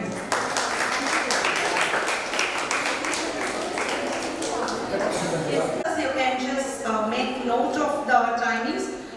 The timing is only 3 minutes because we are running short of time. So within the 3 minutes, whatever paper you have got ready with, just sum it up. Sum it up for 3 minutes. That would be better for both of us. Thank you. First of all, I apologize for my voice because due to the cold climate I got a cold. My topic is reimagining narrative through digital media, the global impact of George Richard Raymond Martin's Game of Thrones in the Age of Connectivity. In introduction, the adaptation of George Richard Raymond Martin's A Song of Ice and Fire was converted into the TV series called Game of Thrones, represents a fundamental shift in digital narrative storytelling. The Game of Thrones demonstrates the spirit of digital storytelling by extending narrative beyond the traditional screen and engaging the fans. The next topic is the nature of digital storytelling. The digital storytelling is distinguished by use of multimedia and interactive technology such as website, social media platforms and streaming service to tell the stories in an interesting way. The traditional storytelling, which flows a straight path from creator to audience, the digital storytelling allows audience for a various point of views of access and engagement. The Game of Thrones is one of the greatest examples for this digital storytelling. Global accessibility and audience engagement. Digital storytelling in Game of Thrones is a worldwide reach. Development of streaming service like HBO, Netflix and other rural, alternative rural websites shows the global audience breaking through the geographical borders. The introduction of social media such as Twitter, Reddit and Facebook enabled the fans to engage the instant post on comments on episodes after they watch this. The fan could submit their interpretations of the episodes, the digital media, whatever they give. Interactive fan communities like Reddit is the most Reddit/r Game of Thrones became a focal point for the depth discussions with the fans, that they can alter the plots in digital storytelling that can enhance the view of the new way of the series. The digital divide, while Game of Thrones represents significant achievement in digital storytelling, it crucially to recognize the impact of digital divide on access to the series and the access of digital platform, including internet connectivity and streaming services. Most of the people nowadays don't have access to the streaming services. They are divided from this kind of series that which the book made into digital narratives. This inequality is access to digital storytelling, highlighting the critical issues in this digital storytelling. The conclusion. Game of Thrones represents a groundbreaking example of a digital storytelling where the traditional narratives. It is a global accessibility, interactive fan communities and real-time engagement. The digital divides underscores the inequality that persists in access to digital platforms. So, thank you. Second MA English from our college. My topic is Navigating Identity, Culture and Belonging in Grand Union by Zadie Smith. This paper presents a critical analysis of Zadie Smith short story collection, Grand Union, exploring the themes of identity, culture and belonging in contemporary Britain. Through a close reading of the context Smith characters navigate their relationships with their cultural heritage, national identity and community, and how these relationships are shaped by societal norms and expectations. Zadie Smith is a British novelist, essayist and short story writer. She was born on October 25, 1975 in London, England, to a Jamaican mother and an English father. Her writings on British literature are extensive and insightful, offering a unique perspective on the country's literary heritage. Smith's point is to explore the complexities of human identity, culture and relationship in contemporary society, and to challenge readers to think critically about the ways in which we navigate and understand these complexities. Thank you.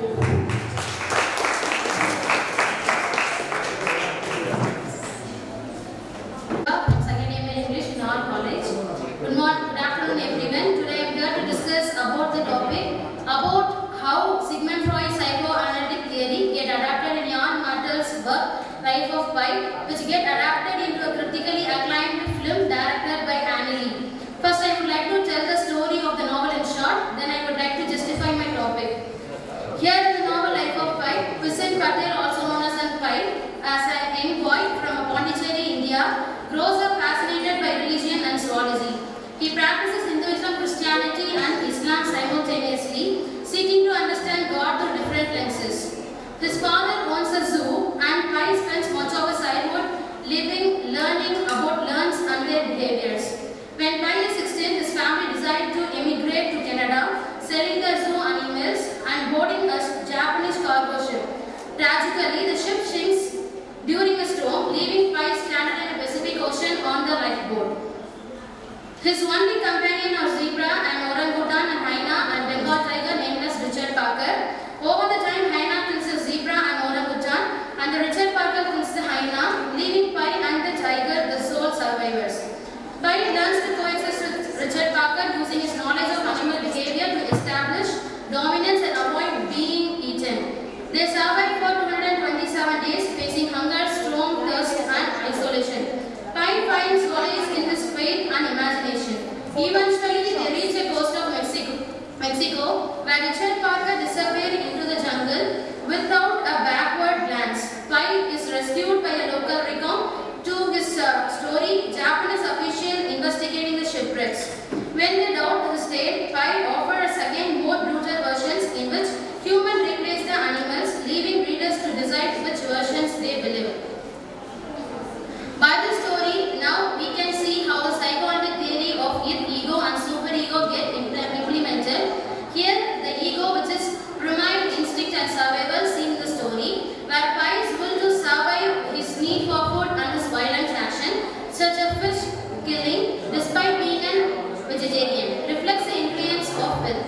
Then the ego, which is rationality and mediation, seen in the story, where it acts as a mediator between desire and the reality. Pi's careful strategies for rationing food, taming Richard Parker and stay alive demonstrated his ego balancing survival needs with reason. Then the superego, which is a morality and cultural values seen in the story, where Pi is a religious belief, guilt over killing animals and internal ethical struggles shows the presence of his superego. The changes in his life where the mental stability of a Pi is challenged within the story through the oppression of his thoughts and the feelings, the traumatic experiences he undergoes and the distortion of his sanity. By this representation, we came to understand how the psychoanalytic theory get adapted in the life of Pi by Jan Martel. Thank you.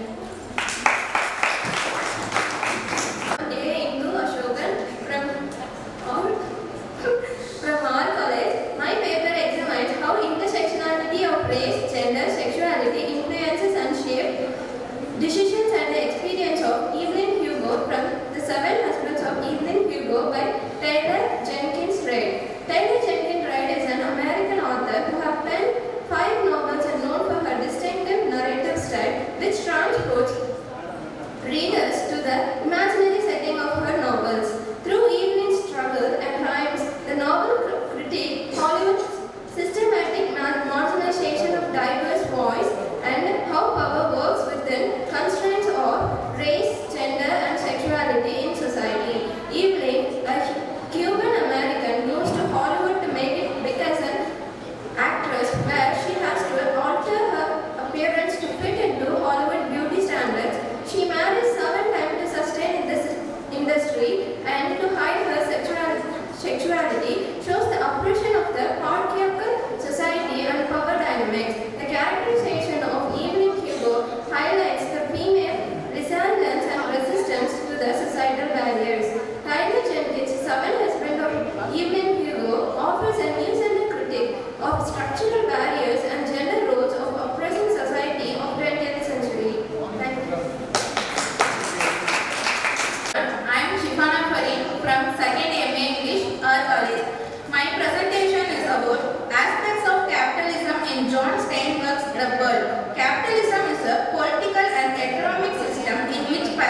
English teacher. My topic is enhanced grammar learning from younger children through the task-based language learning. Introductions. The grammar foundation effective the communications and any language and including the English. The introductions are learn the approach focus on completing in a task related to real life. The modern education is good, posting in the just language is the also critical in the thinking, collaboration and creativity. Task-based language learning is the teaching approach when students learning and completing to a meaningful task that the real life of world effectives. Focus on practical communications in language as the moralical rules of in the grammar, vocabularies are thought tools in achieve the task-based activities. Real world tasks, problem solving tasks, creative tasks, role playing tasks, and decision making and information gather tasks. The engager tool makes learning tool innovative and enjoyable, capturing effective and younger learners.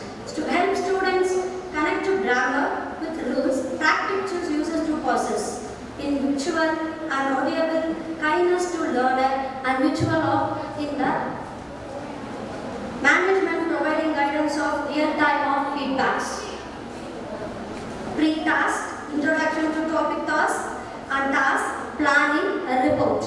Then analyzing to practice.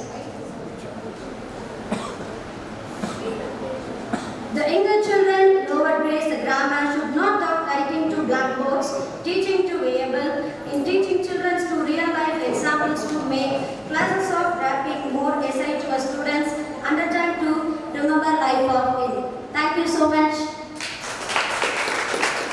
I'm Ganga Purni from Alpa University. I and Nandini ma'am collaboratively worked and presented this paper on the title Revolution on Risk, Role of AI in Literature and Language Teaching. In this, we hypothesis to present and analyze what is the role of AI in English language teaching, what is its impact, what is its positive impact and what is its negative impact. In order to prove this, we have conducted an experiment where about 20 students, we divided them into two groups, that is Group A and Group B. Group A are allowed to use AI resources and Group B are not allowed to do any digital resources. The one, that is Group A, who are allowed to use any digital resources, they have asked to, that both groups are asked to create an essay on the title Women Empowerment.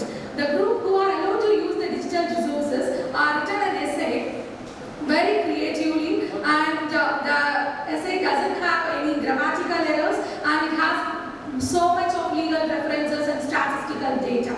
But at the same time, the Group B, who are not allowed to use any digital resources, their essay doesn't contain that much of structural patterns and doesn't contain that much of statistical and legal references. But when we analyze it deeper, the Group B, who are allowed to use digital resources, doesn't do any creative thing, doesn't do any brainstorming, doesn't do any group discussions. But that essay is not creative. They just copy the content from the internet and provide it and finish it within 30 minutes because the time limit is 1 hour. Group A completed it in 30 minutes. Group B, who are not allowed to use the digital resources, that is especially AI, take on whole 1 hour, but they did brainstorming. Their essay is so much of creative and also they did group discussions. So in this we can conclude that the AI usage provides so much of positive things. That is, we can provide valid points, we can create legal references and statistical data in our essays. Our essay is so much of valid contents, but at the same time, it reduces our creativity, it reduces our brainstorming capability and potential. That is the major concern we ought to look into. So the main suggestion, what is the final suggestion we are like to provide? It is balanced approach in our educational system. In this fast-growing era, we can't say just throw in the artificial intelligence, don't use digital resources. We can't say like it because we are in a fast-growing era. In order to competitive in this society, we should use the digital resources. But at the same time, the boundary to use that resources should be in point. That should be, the boundary should be taught to both through the educators and also to the learners. Then only we can utilize this beautiful tool, that is artificial intelligence, as a complementary supportive tool to our education, not as a replacement for our human mind. That is the thing. Thank you so much for presenting. I am Nitish Krishnan. I am a research scholar from HS, the largest college in Pudukkottai. My paper is Women at the Top, a feminist perspective on top girls by Carol Churchill. Carol Churchill, she is a renowned British playwright for her innovative and thought-provoking works. In this play, Top Girls, the protagonist is Marilyn. She is working in an employment agency named Top Girls Employment Agency.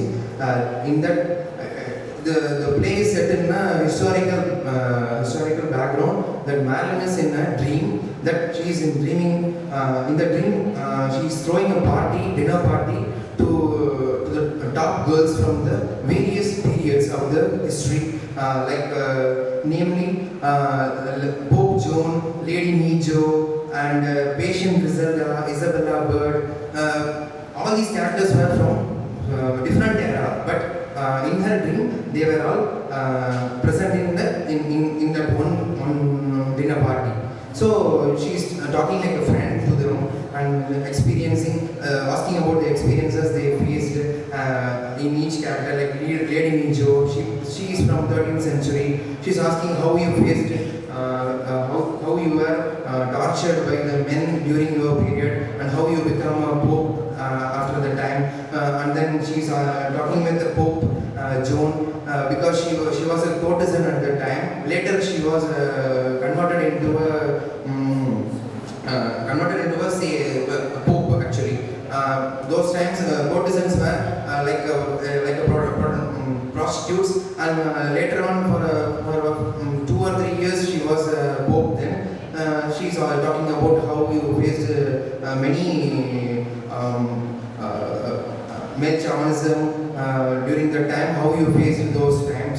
She's talking, and she's at the same time the Carol Churchill is talking about the present life also, that how Marilyn, the protagonist, is working in that employment agency. How why the party is given there means she got a promotion. Actually, the Carol Churchill is celebrated here. Celebrate this top girls means politically. She means during that time, Margaret Thatcher was a lady president at that time. Women were president is a very rare thing that time. So the political setup is there. So it was focusing on the camera from one part to another part. Here politically she means Margaret Thatcher as president, and the other focus is Marilyn got a promotion in the employment agency. How she is taking it is like a HR department, like recruiting people for the specific roles. She's asking how the day goes as a employment agent there is also portrayed there. In a nutshell, Top Girls is about how a woman get her successes. She should be very persistent. She should not be rely upon any kind of personal life oriented any other thing should not affect her goals actually. Then only a woman can get success. In my paper, what are the keynotes that I focus on is feminism and success is the story of Marilyn, and then the intersection of gender and class, and then sacrifice behind the success. Because here Marilyn, she is having also a sister, but there is a variation from his sister and she never rely upon any kind of personal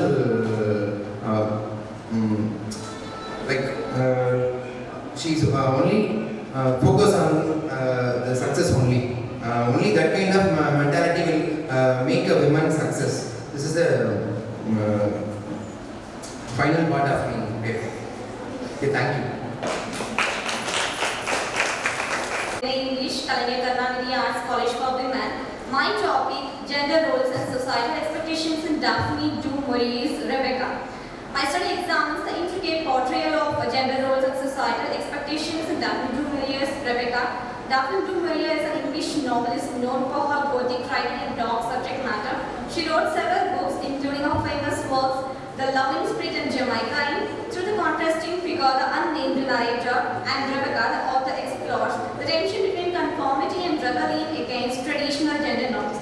The young and inexperienced protagonist, embodying the ideal of a submissive wife, resides with a husband at Manderley, where she feels overshadowed by the legacy of Rebecca, the first Mrs. G. Winter. The novel highlights the gendered power dynamics and dominance and figures of worthiness in the early 20th century English society. Thank you. College. My thesis explains social class and privilege in Rudyard Kipling's Captain Courageous. This study examines the theme of class privilege through the adventurous journey of Harvey Chernis in the novel of Captain Courageous by Rudyard Kipling. Kipling was a famous English novelist who won the Nobel Prize in Literature in 1907. He criticized that the class system and the privilege came with wealth. Harvey's arrogance at the beginning of the story highlights the negative aspects of growing up in a privilege. However, his time aboard the fishing vessel forces him to learn the value of hard work and practical skills. This transformation highlights how wealth and cash shield people from the realities of life, but once exposed to hardship, individual can learn humility and independence. Thank you. I'm P. Lakshmi Priya from 2nd MA English from our college. My topic is postmodern reflections on isolation, hyperreality, and art in Sahara places, song for a new day. The study analyzes the postmodernist to discuss the novel's fragmented narrative and its exploration of hyperreality, alienation, and the commodification of art. Pincers, an award-winning author and musician, is known for her imaginative stories that combines music and art. The style of writing is thoughtful and mainly focused on the cultural impact of her character's experience. Sarah Pincer, A Song for a New Day, is set in future where pandemic forces the people into isolation, technology, and control how they interact. The story reflects how virtual experiences often replace genuine interactions, showing the world where people become disconnected from each other. Pincer also critiques how art and creativity are controlled by corporations. Through this lens, the novel raises important questions about the future of human relationship and the impact of technology on society. Thank you. Monica from PG Research Department of English, Karunanidhi Arts and Science College, Arts College for Women.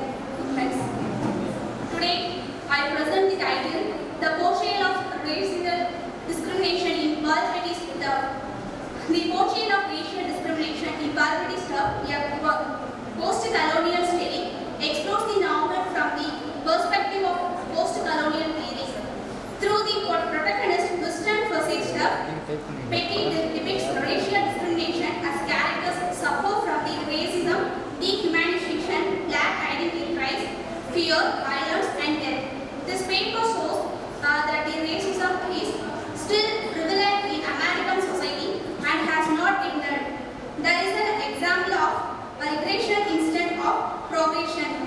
Black characters are marginalized, opposed, victimized, and demoralized in USA.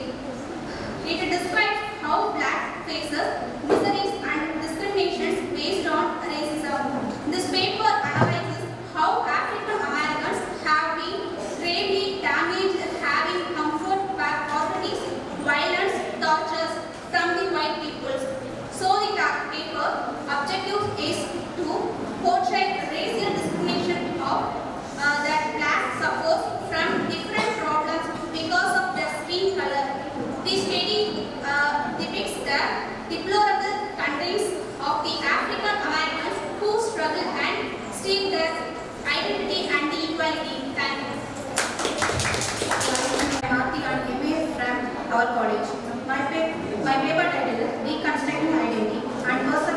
John Green's paper towns.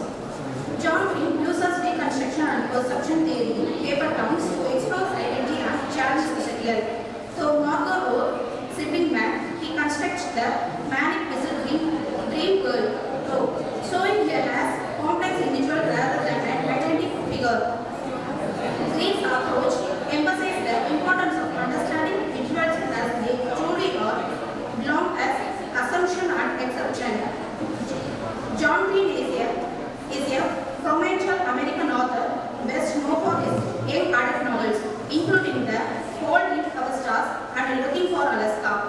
His writing often deals with themes of love, grief, and identity, sticking as spark with both teens and adults. John Green frequently uses the theory of extensions in his works, exploring the meaning of life, personal identity, and the complexities of human relationship. His writing developed in the emotional struggles of adolescence, capturing the essences of their search of purpose. Green's most important contribution as an author lies in his ability to create deeply relatable characters and tackle profound themes like love, loss, and self-discovery. Paper Towns by John Green follows Quentin Jacobson as Green search for his mysterious neighbor, Margot Otto Spiegelman, after she disappears. Along the way, Quentin discovers deeper truly about Margot and himself. The novel explores the themes of identity, love, and the complexities of human relationship. I am grateful for the platform to share my works. Thank you. I am A. Kalaignar, second year English. My topic is post-colonial theory in Chinua-Achebe, Things Fall Apart. This study examines how post-colonial theory conflict that exists between Western missionaries and Imofia tradition society of Chinua-Achebe from Things Fall Apart. African literature is a word term that encompasses both written and oral works from the African literature. The types of African literature can be divided into oral literature, pre-colonial literature, colonial literature. Chinua-Achebe was born on November 16, 1930 in Oudi, a large village in the Igbo region of Nigeria. His parents were converted to Christianity. Achebe upbringing was influenced by both traditional Igbo culture and Christianity. Post-colonial theory examines the impact of colonialism on culture, society and individual, as well as the way in which colonized reside to adapt the new realities. Chinua-Achebe novels Things Fall Apart 1958 is a cornerstone of post-colonial literature because it engaged deeply with the effects of colonization on Igbo society in Nigeria.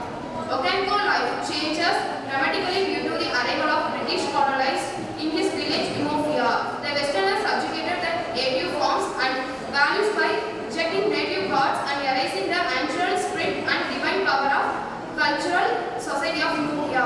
Keywords: colonization, opposition, resistance, hybridity, cultural imperialism. Thank you. Thank you, Ms. Kalaignar. Second MA English from our college. My paper title is Stream of Consciousness and Modernist Innovation in William Faulkner's The Sound and the Furry. In The Sound and the Furry by William Faulkner, modernist theory is reflected through its experimental narrative techniques, fragmented structure, and exploration of subjective consciousness. Modernism as a literary movement sought to break away from traditional forms of storytelling to better represent the complexity and chaos of the modern world. And Faulkner's novel is a prime example of these principles in practice. William Faulkner is the cornerstone of American literature, widely regarded as one of the most significant of innovative authors of the 20th century. His work embodies the complexities, contradictions, and cultural legacy of the American South, making him an essential figure in understanding American literary traditions. William Faulkner was an acclaimed American author and one of the most important figures in 20th century literature. Known for his innovative narrative techniques and profound exploration of the American South, Faulkner's work has left an indelible mark on modern literature. The Sound and the Furry is about what happens to a formerly prestigious family as the 19th century clashes with their values and perceptions. Thank you to all. Class 2nd MA English. My topic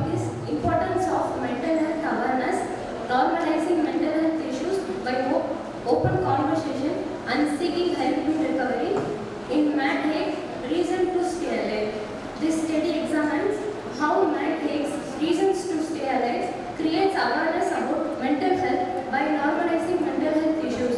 Haig emphasizes that mental health problems are common, not signs of personal weakness. Matt Haig is a British author who has written nearly 11 novels, including the memoir Reasons to Stay Alive. His works often address mental health, time, well-being, and the human experience. He has also been diagnosed with ADHD and autism. Through Reasons to Stay Alive, Haig shares his struggle with depression and anxiety. His writing tends to be optimistic, offering hope and healing. Mental health is just as important as your physical health. Seeking help is a sign of strength, not weakness. Haig highlights that breaking the stigma around discussing mental issues paves way to hope and recovery. Haig also mentions how social media can be a trigger for his anxiety and depression. Thus, Reason to Stay Alive encapsulates the need for open confession of mental illness, which lead to recovery, happiness, and overall well-being. Thank you. My topic is about psychoanalysis reflection on the events of the rebirth, regeneration of the people, life, depression, and healing. This study explores the psychoanalysis to discuss the novels of rebirth and event healing. David Karunanidhi is again the Indian author and neurologist. He was a medical doctor in healthcare engineering, narrating state character experience with unique clarity. He often blends elements of storytelling with informative analysis, particularly drawing from Indian mythology, history, and culture.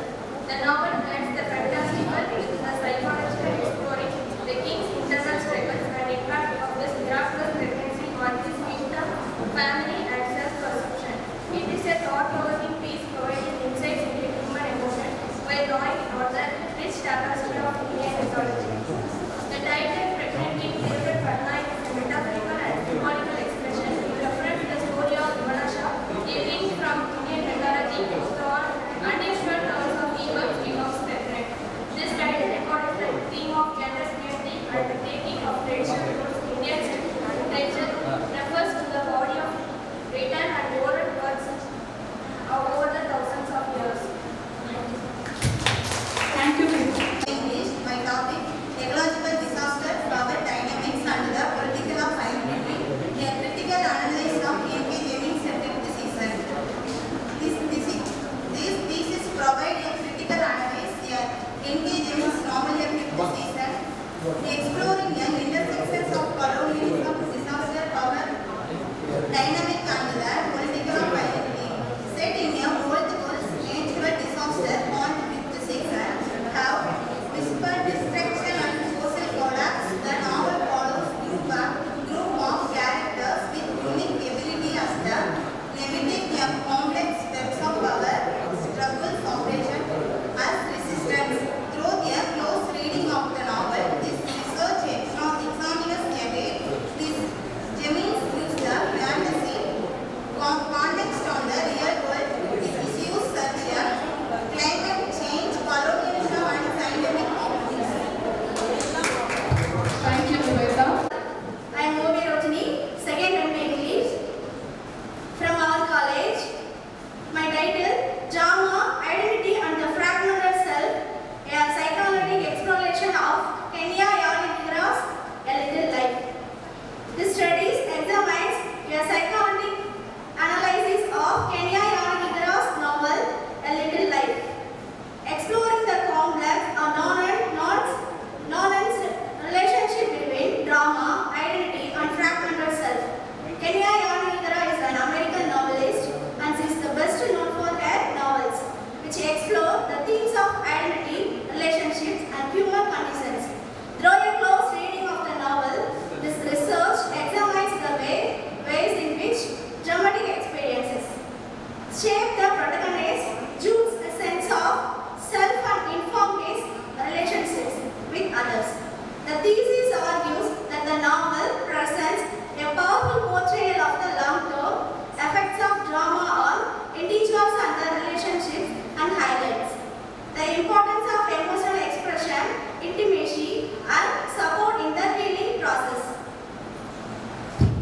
Ethiopia. I am Emseka, second MA in our college. My topic is about post-colonial term of symbolism, time travel, secrets of past by Ashwin Sagis, the Krishnaki. Ashwin Sagis, the Krishnaki, within the frameworks of post-colonial theory that begins at post-colonial theory as a body of thoughts with the cultural, political and social effects of colonialism on colonial societies. This theoretical framework often predicts the impact on colonial power, identity, literature on colonies, nation. Indian literature is the oldest and the only journal of kind featuring translation of English drama fiction from 23 Indian language with its original writings in English. Ashwin Sagis was in Mumbai, Maharashtra, India. He was writing works of mystery fiction, conflict fiction and thrillers. Thank you. I'm K. Sangeeta, second MA English in our college. My topic is Marxist theory in the world by John Steinbeck. This study examined how theory conflicts the class struggle and the exploitation of poor by capitalist class. John Steinbeck, the whole a cornerstone of American literature, serves as a poignant critique of the capitalist system and its impact on the working class, explored through a Marxist lens. Set in a post-colonial, class-divided society, the novel follows Kino, a poor pearl diver who discovers an extraordinary pearl, symbolizes his aspiration for economic liberation and upward social mobility. However, the capitalist force represented by exploitation world. This novel exploration of class struggle, commodification and systemic inequality cements its signification in struggle, and systemic inequality commands its signification in American literature as a commentary on the human cost of capitalism. Thanks. My topic is externalism theory, shadow and light, dark literature. American literature is a body of written or literary works proceeded in the United States. Its proceeding colonized. It spans a wide range of gender, style and voices, reflecting the complex history, culture and social issues of the country. Externalism is a philosophical theory and movement that emphasizes individual freedom, choice and responsibility in world that may lack inherent meaning and purpose. Through autobiographical reflection, literary criticism and social commentary, Ellison delves into the tension between individual identity and society expectation. Shadow and Act offers profound insights into Ellison's thought of American society, culture and the human conditions, making it a significant work of 20th century American literature. Thank you. Request Dr. Ganesan to encourage the PG students who are here. Today and tomorrow, research atmosphere, electrifying atmosphere, everyone and so on. We can tell it in many ways. You see, that is, offline presentation is, it went for more than an hour or something like that. On the other hand, there is one online session also going on. You just see. See, previously, the two, the moderator from Iraq, from Baghdad, or Basra, whatever, you know, one or two names. Okay.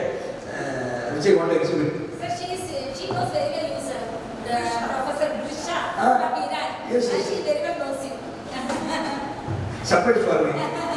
Then be different. You just see so many changes, unthinkable. Say for example, when we everywhere students. As I told in the morning, say for example, TV was available to us only in the year 1987 or something like that. But now we live in the age of internet, Instagram, as I told you, so many things. Twitter, yes we call all these things, ethical ways, how far we can exploit all these things for teaching, learning, research, translation. That is what the broad concept under which the seminar is what has embarked on its majestic march, I should say. Okay. Say, on the other hand, online and another learning. So all these things are very, very novel. That is, I congratulate my colleagues, what is by Dr. Kalaignar and all my dear friends like Dr. Pudukkottai Madam, Dr. Sophia Madam, Dr. T.B. Madam, and all my friends, those who are comparing also. They are also such scholars, many of them have completed their PhD, we know. And another thing, say for example, the morning we had the great luminary, Professor Justin James, who had 2 sessions, and the David Bharat, great professor. But unfortunately, we have some technical faults. But still, as assured by him, we will get his presentation through online. Certainly, as Pudukkottai promised and as Professor David Bharat promised. And similarly, in between, I think Dr. Rajinder Singh or Rajinder Singh, somebody. So, I thank my colleagues, that is, congratulate them for bringing great luminaries, great scholars, great intellectuals for this seminar. So definitely, this is a very wonderful opportunity for all aspiring scholars, researchers, and even for we people, teachers, faculty, so that only because of occasions like this, say for example, that is, we feel rejuvenated, we get motivated once again to try something new. That is because we are not research. There is no place for beaten track. There is something new we have to explore. Okay, something like that. And especially last but not least, especially the student session. That is many are from the first term and second term. I congratulate you heartily. Say for example, for your confident presentation, enthusiastic presentation from students' part. I appreciate you. Similarly, at the same time, I congratulate my colleagues. Definitely, I can understand the situation and something like that. I congratulate them for introducing many new authors, many new texts to students, young students. Say for example, I guess they have shortlisted some 20, 30, 40 new authors so that it will stand them in good stead for seminars also and for their PG project also. So this is a novel idea. I congratulate them. I will also try to evaluate it in the coming days. Hearty congratulations to you. One day, first part is over. A tremendous success. We all are eager for tomorrow. Thank you very much. Thank you so much for your words of motivation and encouragement. Okay, so now you are crossed one major block. So now you know how to handle your situation. A lot of reading is the demand of the hour. So you've done a good work. So concentrate more because today's challenge for all the English teachers the exposure that the students get thanks to social media, and their attention span is less than 3 seconds or not more than 3 minutes. They can listen to what you say. So you are expected to read more and contribute for the benefit of the students. So I sincerely request all of you to go for an extensive reading, and since you have learned the art of conducting a good show like this with the minimal resources that you have. Okay, so I wholeheartedly appreciate the whole team, core team, for your tremendous effort, and I congratulate the students for your wonderful contribution towards the success of this show. Okay, wish you all the very best for your bright future, and I wish and pray that you all must come out with flying colors. Thank you all. Thank you so much, ma'am.